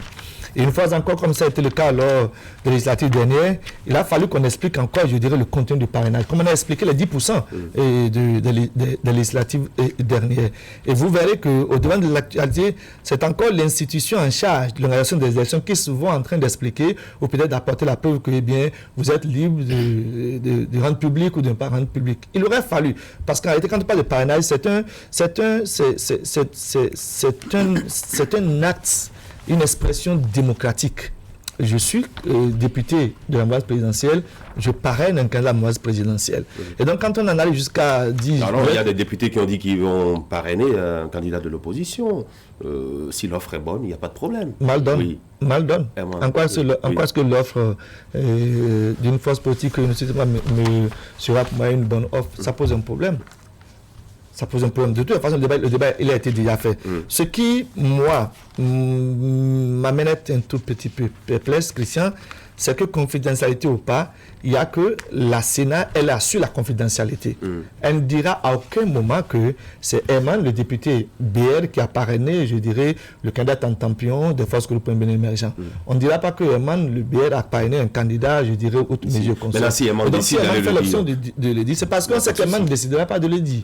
En fait, ça là, c'est... Non, mais alors pas du tout. Vous ne verrez personne venir prendre le torse pour dire qu'il a parrainé tel ou tel autre. La seule mal donne, c'est qu'à un moment donné, vous aurez peut-être 3, 4 ou 5 candidats et personne ne saura en temps normal qui c'est qui l'a parrainé. Possibilité alors de dire que, par exemple, qu'un même candidat n'a pas recueilli autant de parrainage et donc sa candidature n'est pas validée. Parce que la Sénat assure la confidentialité. C'est à ce niveau que moi, je me rends compte qu'il y a peut-être une mal-donne. Il aurait fallu au moins qu'on ait une idée. Ça permettra de savoir, vous et moi ici, assis sur le plateau, qu'au terme du dépôt des dossiers, tel qu'elle a recueilli 14 parrainages, 15, 16, 18, 20, 35, ainsi de suite. Si ce n'est pas fait de cette manière-là, la Sénat, elle dit que telle personne n'a pas recueilli autant de parrainages. Et puis bon, elle va se plaindre à qui? J'espère qu'on va se faire le contrôle de savoir si oui ou non j'ai été parrainé autant que je l'aurais voulu. C'est à ce niveau que je me dis, bon, il y a quelque chose qu'il aurait fallu faire pour au moins rassurer ceux qui se seraient vus, je dirais, leur candidature rejetée du fait de n'avoir pas eu suffisamment de parrainage pour la présidentielle. Très bien. Alors, notre invité, il est là, on va le recevoir dans un instant, Lafia Joseph Gouno-Roland, le maire de Niki, mais très rapidement, c'est vrai qu'en Guinée-Conakry, il y a une situation sécuritaire qui est un peu tendue au lendemain des élections, notamment de la publication des résultats provisoires du scrutin, mais au Nigeria également, un peu comme on le voit sur ces images, c'est qu'il y a eu une semaine, ou bien plusieurs jours de chaos. Quelle analyse faites-vous de ce qui est advenu au Nigeria? Non, quand vous voyez la case de votre voisin qui brûle et que vous vous réjouissez, ce n'est pas bien, parce que tout de suite, votre case aussi peut prendre feu. Je pense que ce qu'il faut souhaiter pour le Nigeria, c'est que la calmie revienne, encore qu'on nous a dit que le président d'exercice, Buhari, a déjà il a multiplié les appels au calme. Il a pris contact avec ses prédécesseurs pour voir dans quelles conditions ou dans quelle mesure il va essayer de ramener le calme au Nigeria, parce que le Nigeria c'est juste la porte d'à côté. Et donc c'est souhaiter que le calme revienne très vite pour que le Bénin... On a constaté qu'il y a une dynamique protestataire au Nigeria. Et ce qui doit beaucoup plus désoler, vous verrez que ce sont les institutions sécuritaires qui sont mises en cause. Je crois que l'État doit se faire à ce niveau. Et malheureusement, ce que je crains, c'est que vous verrez que les réseaux sociaux se sont mêlés. Et quand ça prend cette envergure, ça devient plus compliqué à gérer. Je veux espérer qu'on puisse... Parce que d'une manière ou d'une autre, il y a que, comme je l'ai fait constater, la dynamique protestataire, elle est d'actualité. Mais il y a aussi qu'on tire, il y en a qui tirent les ficelles dans l'ombre pour pouvoir maintenir la situation en l'état. Et ce n'est pas de nature à faciliter les choses au Nigeria. Je veux espérer qu'on puisse trouver le modus, parce que d'une manière ou d'une autre, les populations sont à un moment donné, je dirais, fatiguées de constater que les institutions sécuritaires auxquelles elles doivent faire confiance ne jouent pas véritablement leur rôle. Tout est parti d'une bavure policière à répétition. Exactement. Je crois que c'est ça l'élément fondamental de la protestation. Donc, est-ce qu'ils trouveront, je dirais, le modus pour rapidement colmater les brèches? Je crains que ça ne déborde suffisamment, quoi. Voilà. Merci Hakim, vous restez en place. On va recevoir notre invité Lafia Joseph Gouno-Roland. Il est le maire de Niki. On parlera de la célébration de l'édition 2020 de la fête identitaire de la Gani. C'est vrai qu'entre-temps, vous avez fait votre valise, Herman Aliambossou, pour vous rendre à Niki, participer à cette édition. Je vous prie naturellement. On le sera, en fait, même quand on dit que c'est à huis clos, il y a des dignitaires. Quand vous êtes proche de la cour royale, vous pouvez assister à certaines cultes, à qui va me conduire. Allez, le plateau de l'invité après la pause.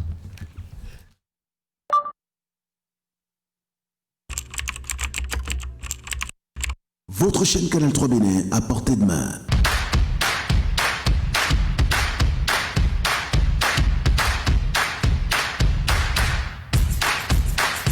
Découvrez désormais, depuis votre smartphone ou tablette, toute l'actualité nationale et internationale, vos émissions préférées de la chaîne Canal 3 en live 24/24, où que vous soyez, à travers son application disponible en téléchargement libre sur Play Store. Canal 3 et sur le www.canal3television.com. Vous êtes les bienvenus.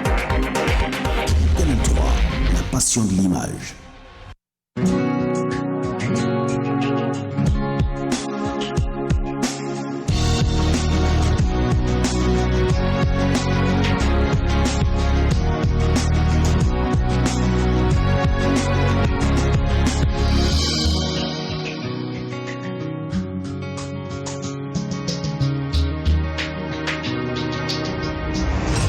Quand ça vous prend,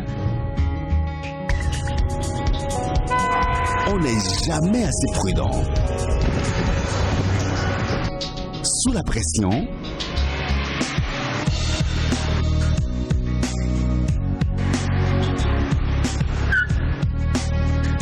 prudence est mère de sûreté.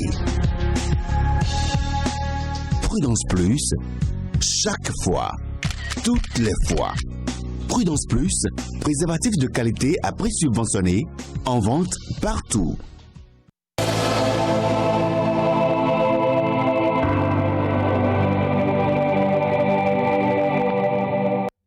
L'invité de ce mardi sur Actu Matin, Lafia Joseph Gounou Roland, il est le maire de la commune de Niki. Monsieur le maire, bonjour. Bonjour, monsieur le journaliste. Bienvenue sur Actu Matin. Je vous reçois en compagnie de Hakime Seydou Ouseni. Oui, on va parler de la Gani édition 2020. La fête identitaire, en tout cas, pour le compte de cette année, est annulée. Une déception pour vous, monsieur le maire? Eh bien, ce n'est pas une déception. C'est une décision collégiale. Et la Cour royale et l'autorité au haut niveau, nous avions pensé à la sécurité et à la santé des populations. Vous savez, nous sommes dans le contexte de Covid. Exactement. Donc en fait, moi je dirais que la Gani n'est pas annulée, puisqu'il y a les rituels. C'est les rituels qui font la Gani. Les autres éléments sont les festivités. Et vous, Béninois, vous êtes autorisés à venir vous amuser pendant la Gani. Mais cette fois-ci, ça fait l'année prochaine. C'est vrai que ça draine du monde. Chaque année, cette fois-ci, on n'aura pas ça. On n'aura pas du monde. On n'aura pas des groupes organisés qui viendront. Donc, le rituel aura lieu. Et la prière aura lieu parce que c'est une pandémie. Il faut prier aussi. Quand bien même il faut respecter les mesures barrières, il faut aussi prier. Donc, le roi va faire des prières. Et pour que les mains de nos ancêtres nous accompagnent pour éradiquer le mal. Oui, on sent la voix trop chargée là, parce que oui, l'autre volet que vous semblez minimiser est quand même important en termes de couleur à apporter à la fête de la Gani, parce qu'à l'occasion, il y a bien des choses qui se font, la foire, et puis ça a d'impact économique sur la commune de Niki. Ne me dites pas que le volet économique ne vous est pas aussi important en ce qui concerne, je dirais, la fête de la Gani. C'est vrai que la santé, d'accord, mais j'avoue que vous aurez souhaité que les choses se fassent comme ça se faisait il y a des années en arrière. Oui, surtout que c'est mon baptême de feu. Exactement. Et j'aurais souhaité qu'il n'y ait pas Covid et que la fête soit très belle et que tout le monde puisse venir.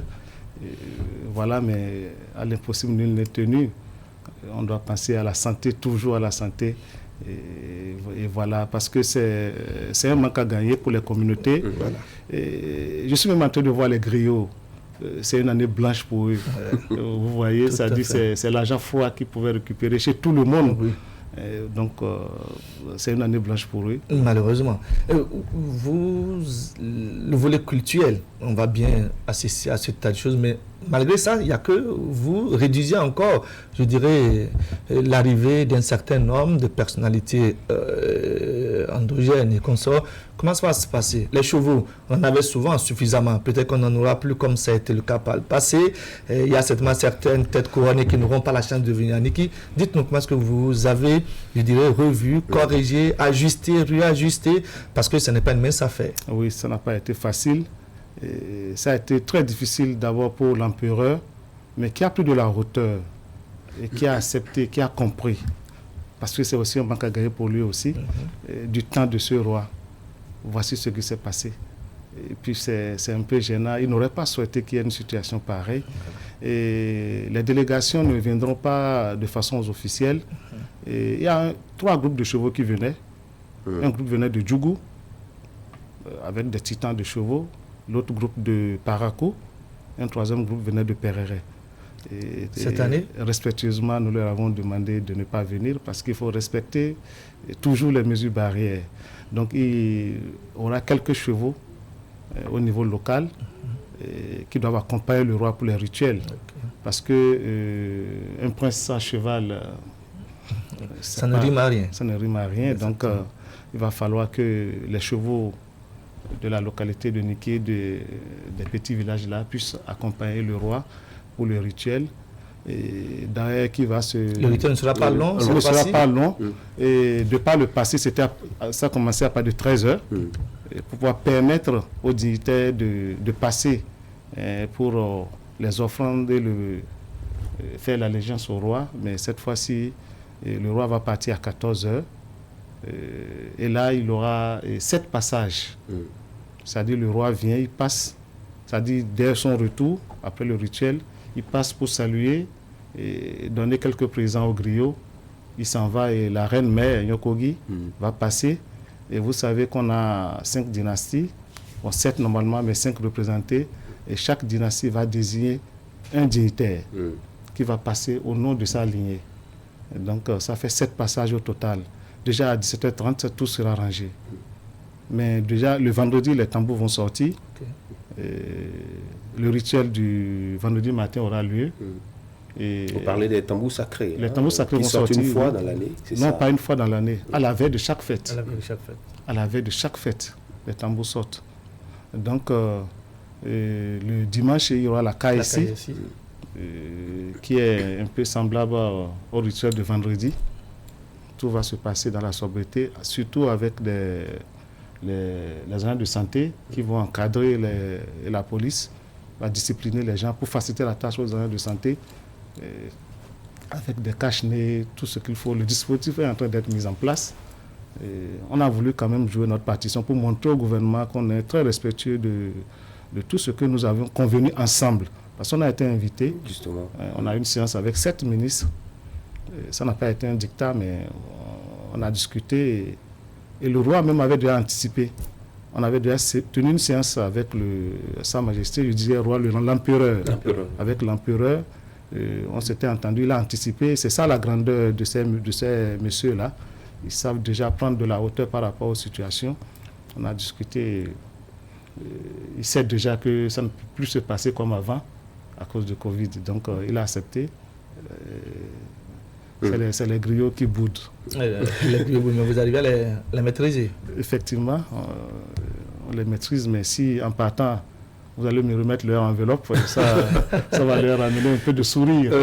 La fête va simplement se focaliser sur le volet culturel cette année. Sur le volet culturel. Mais vous savez, le sang va appeler certaines personnes, ça c'est certain. Mais il n'y aura pas de groupe organisé, comme les grandes firmes MTN, Sobebra, ce n'est pas de la publicité, mais vous savez qu'ils viennent toujours pour égayer les populations. Donc il n'y aura pas ça. Ça fait qu'on n'a pas que de les sponsors. On est resté comme ça. Alors justement, vous n'avez pas de sponsors. Vous avez quand même tenu une séance d'échange avec quelques membres du gouvernement pour décider de ce qui sera fait le week-end prochain. Le gouvernement vous a-t-il accompagné dans cette démarche? Est-ce qu'il y a un geste qui vous a été fait pour vous appuyer? Je dirais oui, parce que le ministre de la Santé, personnellement, a promis nous aider. Il a promis, il n'a pas avec le dispositif sanitaire. Avec le dispositif sanitaire. Il a donné des instructions parce que j'ai eu le médecin coordonnateur la dernière fois, qui est venu vers moi et qui a tenu la séance de préparation. Dès qu'il est dans le comité d'organisation, donc c'est ça c'est déjà bon, ça nous va déjà. En temps normal, pour une Gani, le peuple Batono lui-même s'organise. Est-ce que vous voyez? En fait, le roi, ce n'est pas une fête nationale, ce n'est pas une fête légale pour le gouvernement. Mais elle fait objet de communication en Conseil des ministres. Évidemment, parce que ça regroupe tellement du monde, donc le gouvernement ne peut pas rester sans en parler. Donc le cachet du gouvernement, s'il n'y a pas de cachet officiel pour le gouvernement. Et c'est d'ailleurs la raison pour laquelle moi je vais me battre pour que l'UNESCO reconnaisse cette fête-là, que ça dans le patrimoine de l'UNESCO, pour qu'on puisse mieux organiser cette fête, pour qu'on puisse la valoriser, la vendre sur le plan international. Vous voyez? Donc, oui, avec l'évolution de la vie, la modernisation et autres, est-ce que vous pensez que la Gani, telle que ça se célèbre aujourd'hui, garde toujours son caractère traditionnel? Oui, la Gani garde toujours son caractère traditionnel parce que les rituels, rien ne bouge des rituels. Et nous avons même des difficultés pour moderniser ces sites-là. C'est pas possible. Les gens pensent que les sites doivent rester naturels. Oui. Je suis en pourparlers avec les dignitaires pour leur montrer que la modernisation d'un site, ce n'est pas sa destruction. C'est pour mieux l'encadrer, pour qu'il soit plus attrayant. On doit pouvoir vendre notre culture. Est-ce que vous voyez? Et ça ne pas empêcher qu'on fasse les rituels. Si vous le modernisez, vous ne vendez plus la culture. La culture, il faut le vendre en l'état tel qu'il est. Oui, évidemment, la modernisation ne veut pas dire la transformation. Est-ce qu'on ne peut pas transformer ce qui est là? Si vous avez un site, il faut l'encadrer. Est-ce que vous voyez? Mais le site lui-même, on ne le touche pas, mais son environnement, il faut le sécuriser. Il faut le sécuriser, il faut l'encadrer, n'est-ce pas? Il faut que l'étranger puisse déjà de très loin penser que c'est quelque chose de très bien, voir que c'est quelque chose de très bien, qui a le plaisir de s'approcher du site. Constater. Habituellement, les membres du gouvernement font le déplacement de Niki, sobriété, respect des gestes barrières. Vous n'aurez pas les membres du gouvernement à vos côtés? Non, on n'a pas de délégation officielle puisqu'on n'a pas fait de réservation. Tout au moins, la ministre du numérique, fille native de Niki, va certainement honorer de sa présence les festivités de la Gani. Elle ne viendra pas en tant que ministre du gouvernement. Exactement. Elle viendra, c'est le sang qui va l'appeler. Voilà, ça c'est... Il y a quelques jours, la fête de la Gani, comment se porte la commune de Niki, dispositions pratiques, comment ça se fait? C'est quoi l'ambiance en ce moment? Oui, mais déjà, les populations environnantes ont commencé par se mouvoir, et puis les gens sont en train de nettoyer les alentours des maisons. Et la dernière fois, le service d'hygiène a traité les puits, parce que ça c'est très important. Les endroits sont aménagés parce que quand pendant 2 à 3 jours, les gens consomment, ils doivent polluer les environnements. On est en train de prendre la disposition. Et je crois d'ici demain, le service technique de la mairie va mettre à notre disposition les bulles parce que les pluies diluviennes ont fait leur festival. Et donc on va réparer ce qui est réparable pour permettre aux populations, les forces de l'ordre. Il y a déjà, parce que quand on dit Gani, il y a les petits voyous qui se déplacent vers la localité, vol d'engins, vol de portables, les pickpockets, tout ça. La police est active déjà et pas plus tard qu'hier, j'ai été interpellé et les jeunes de mon quartier sont arrêtés. J'ai demandé qu'on les amène très loin, au moins, parce que c'est aussi une punition pour un fils de Niki de ne pas assister à la Gani. Désormais, ils sauront mieux se comporter. Je ne suis pas intervenu, mais puisqu'ils sont arrêtés, ils seront traités comme tout le monde, parce que c'est une question de sécurité. Et voilà, parce que les petits voyous qui viennent d'ailleurs ont des complices dans la localité. Et donc, je laisse la police faire son travail pour assainir le milieu. Et je crois que déjà, ils sont à pied d'œuvre. Voilà. Est-ce qu'on vous demandera de lancer un appel, même si la fête est dans la sobriété? Comment ça, vous attendez quand même quelques têtes de proue, c'est ça? Oui, comme Canal 3 par exemple. Vous parlez de la couverture médiatique, c'est ça? Voilà, la couverture médiatique. Parce que quand j'ai communiqué pour que les gens ne viennent pas, je leur ai dit qu'il y a des supporters de Real de Madrid au Bénin, dans les villages, les hameaux les plus reculés, les supporters de Barça. Vous êtes d'accord avec moi? Oui. Et c'est à la télé qu'on voit tout ça. Exactement. Et on s'y plaît.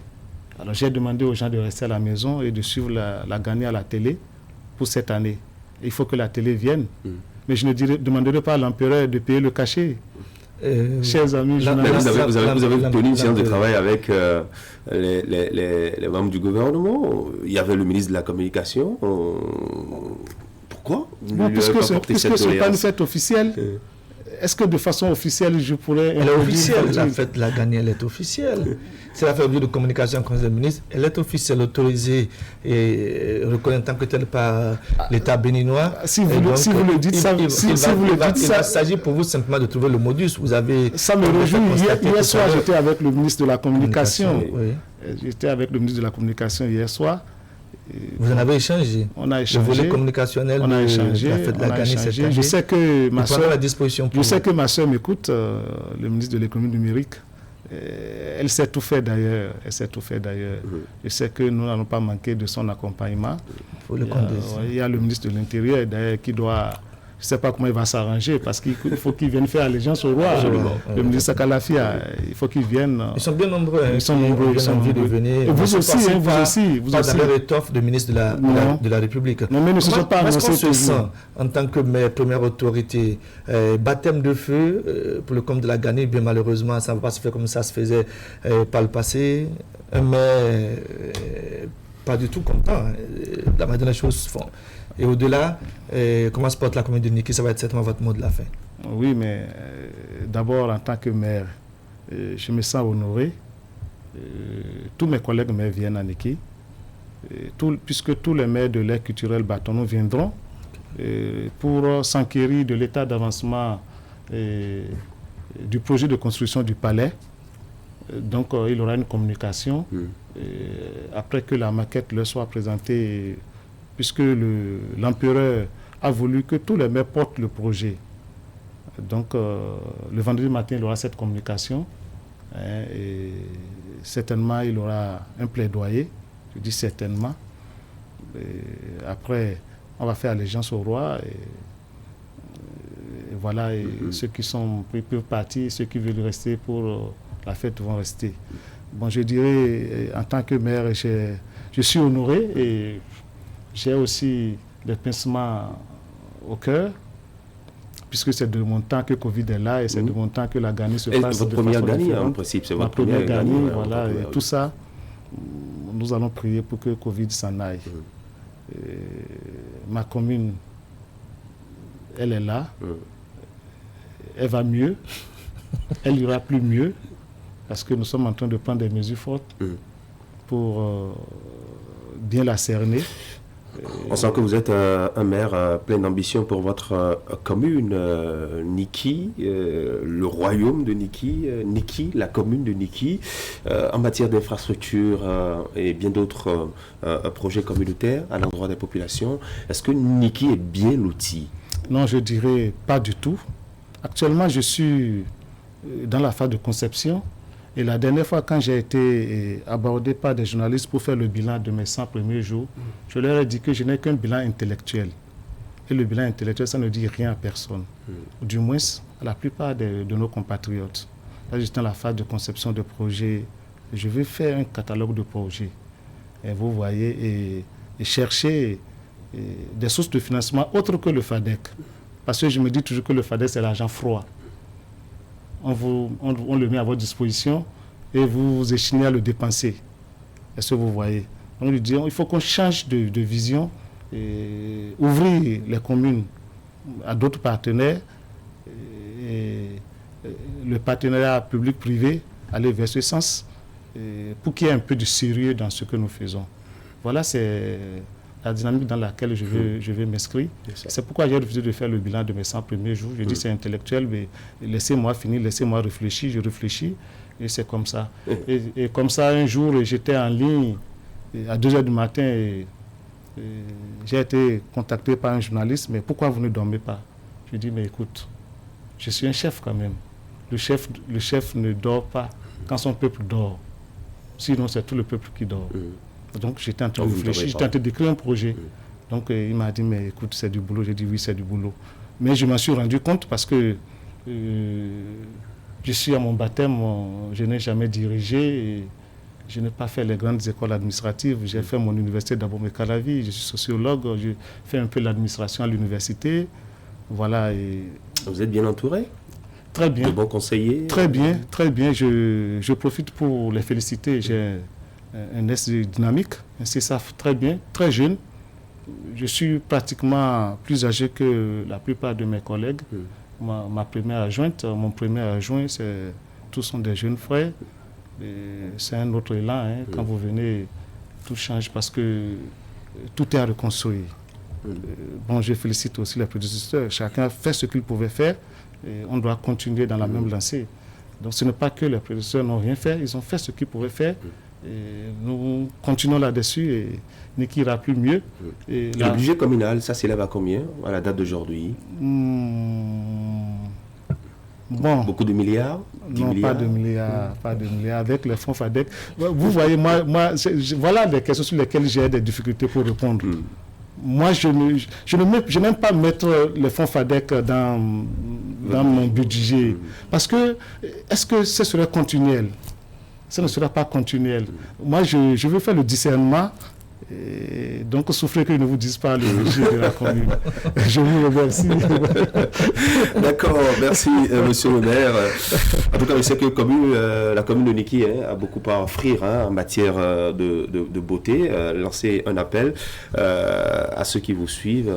Dites-leur ce que vous avez à vendre au niveau de la commune de Niki pour intéresser, je dirais, les touristes, les visiteurs. Et voilà, je voudrais dire d'abord à tout le monde que spécialement la commune de Niki n'a pas de natifs. Vous êtes natif de Niki, il est natif de Niki. Parce que notre tour n'est pas démocratique. Est-ce que vous comprenez? C'est-à-dire, c'est peut-être les droits de l'homme, la démocratie, tout ce que vous voulez. Et si un fils de Adja se déplaçait et venait, excusez-moi, à Niki, de par le passé avec une armée, et arrivait à mettre en déroute l'armée de Niki, pouvait rester comme roi. Est-ce que vous comprenez avec moi? Et il devenait en ce moment natif de Niki. Parce que nous sommes des Wassangari. Le Wassangari n'a pas d'origine. Est-ce que vous comprenez? C'est vrai, il y a des roturiers, comme le Premier ministre, il est roturier, Bariba roturier, et ils sont natifs. Mais pas moi, je suis un Wassangari, je suis lié là, Fiaro, même lié que le roi qui est là, décédé mon grand-père. Donc, donc Niki, c'est pour tout le monde. Donc la constitution de Niki, elle l'a fait de tous les Béninois. De ne pas me laisser Niki à moi seul. Est-ce que vous comprenez? D'accord. Donc que chacun mette sa main à la pâte et pour que les prochaines fois, Niki puisse représenter dignement notre culture à côté du Guélédé, à côté de choses, que Niki soit aussi là, et à côté de tout ce grand patrimoine riche pour notre pays. Merci beaucoup, Lafia Joseph Goulou Roland, maire de la commune de Niki. Vous étiez donc en plateau pour nous parler un peu de cette célébration de la fête identitaire de la Gani, une célébration qui se fera dans la sobriété totale, à raison donc de la pandémie du coronavirus. On vous souhaite un très bon retour à Niki. Merci à vous, Hakim Essedi ou Osséni. C'est sûr et certain que pour cette célébration à Niki, il y aura des photographes, quelques curieux, qui vont prendre des images. Et là, nous allons parler de la photographie dans le métier de la semaine avec Ouliat Saloussi.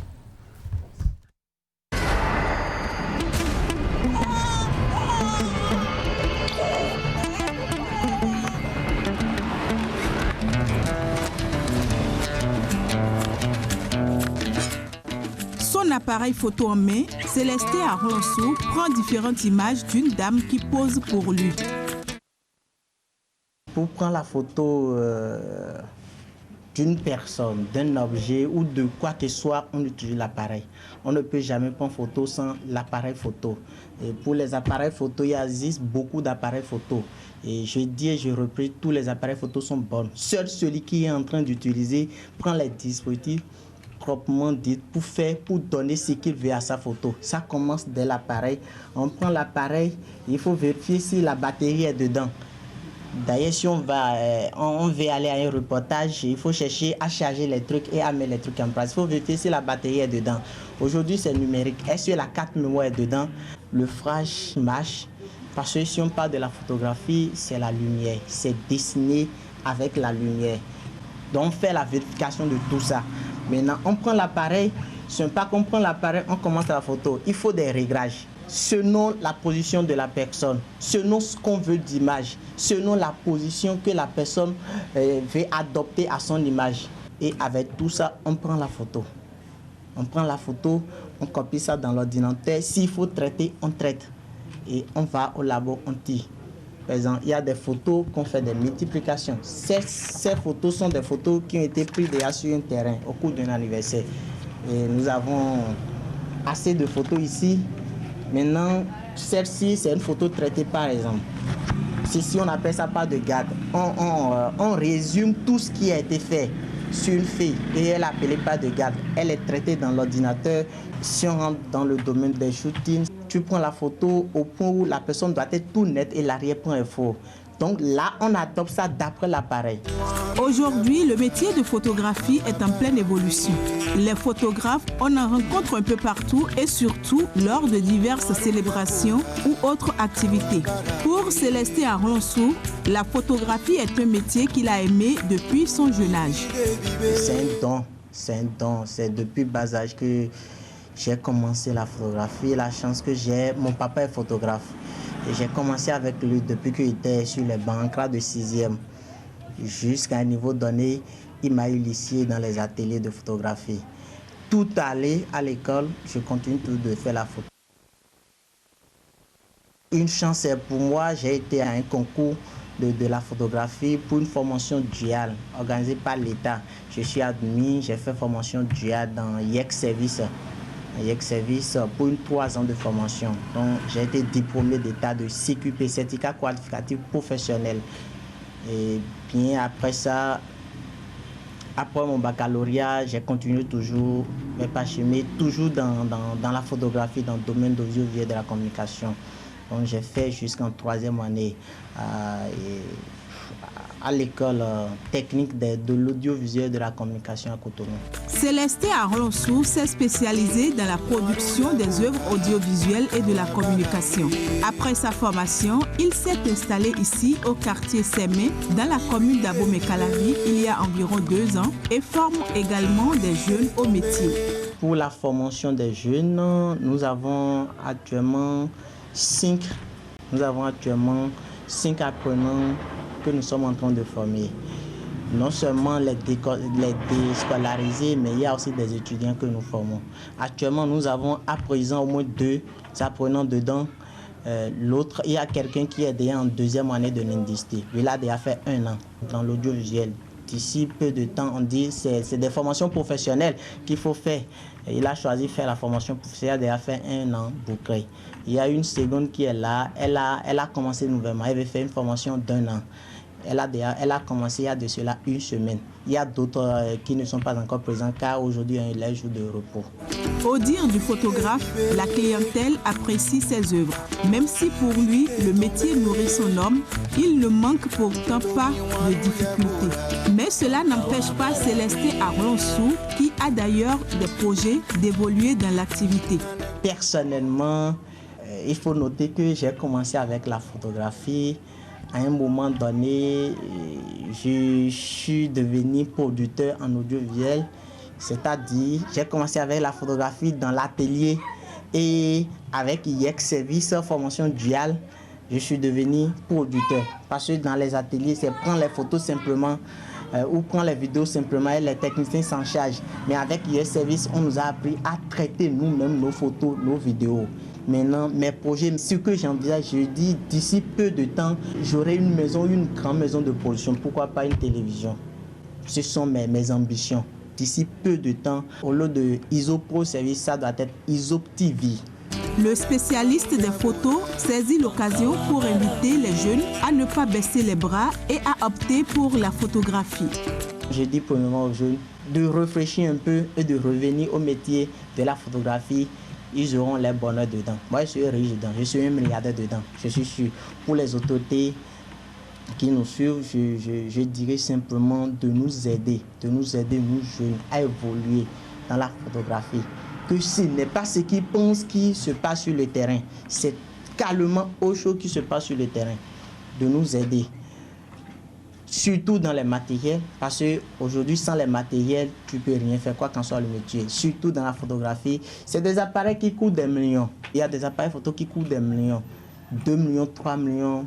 Voir que tu n'as pas ces matériels, tu ne peux pas. Et tu as un bon matériel, tu as des clients de nous aider, surtout dans les associations, à aller loin. Sinon, c'est un métier d'avenir, c'est un métier qui permet à l'homme de vivre très bien. Pour l'heure, Célestin Arlonsou se bat pour la concrétisation de ses projets. Un vœu qui ne peut se réaliser sans l'accompagnement des autorités chargées du secteur de l'artisanat.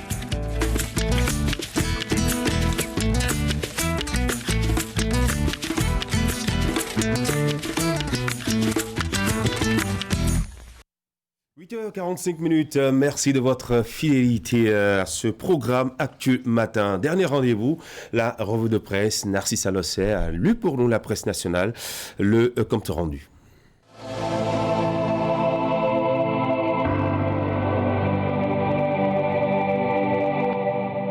Bonjour à toutes et à tous. Au devant de l'actualité ce matin, la candidature de Patrice Talon pour l'élection présidentielle de 2021. Et les journaux nous apprennent que la candidature du chef de l'État sera portée par le bloc républicain. Présidentielle 2021, Patrice Talon, le choix du bloc républicain, pointe fraternité. Le même sujet fait le gros titre du quotidien Le Matinal, qui écrit que le bloc républicain choisit Patrice Talon pour la présidentielle d'avril 2021. Une décision qui, selon mes confrères, a été prise hier à Cotonou à l'issue d'une rencontre du bureau politique du parti au logo cheval blanc cabré. Rencontre politique élargie aux députés et ministres du parti, devenu depuis les dernières élections au Bénin la deuxième force politique du pays. Le Matinal rapporte que le choix de Patrice Talon n'a pas connu de résistance par les participants à la dite rencontre. Un choix fait à l'unanimité donc sur le chantre du nouveau départ pour poursuivre toutes les réformes entamées depuis 2016, ajoute le Canard. Le bloc républicain a tranché et semble s'exclamer fraternité. Ainsi, commente mon confrère, le BR s'éloigne des ténèbres de l'incertitude et s'installe définitivement dans la course pour la présidentielle 2021. Le journal a même donné la parole à quelques responsables du parti qui se prononcent sur cette décision. Pour Robert Guian, député et secrétaire général national adjoint du bloc républicain, il n'y a pas meilleur candidat que Patrice Talon pour la présidentielle de 2021. Pour le poste de vice-président, nous aurons le temps d'en parler, a ajouté le général d'armée à la retraite.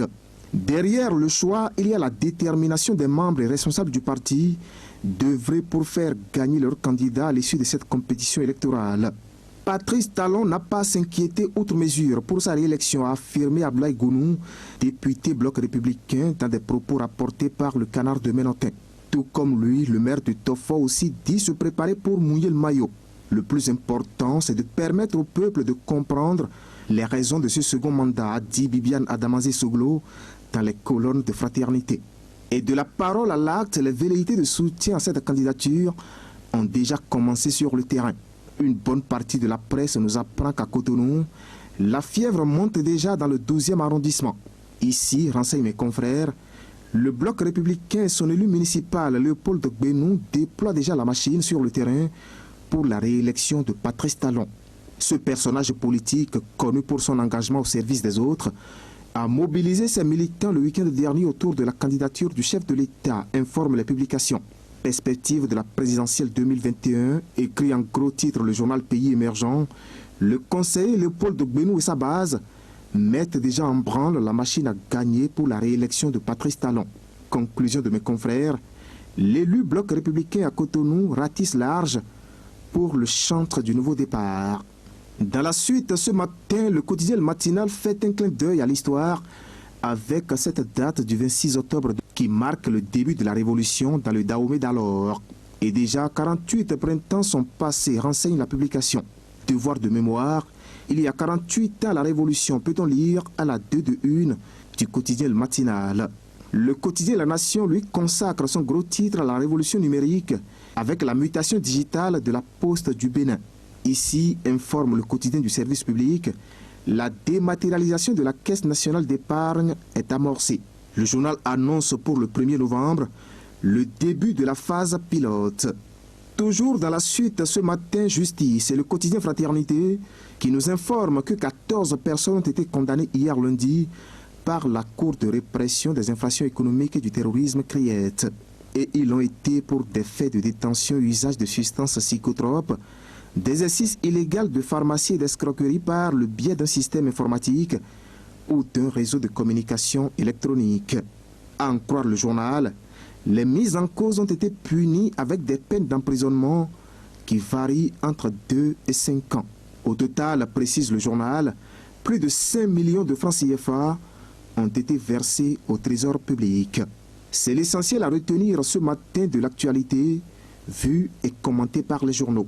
Merci de m'avoir suivi et à demain.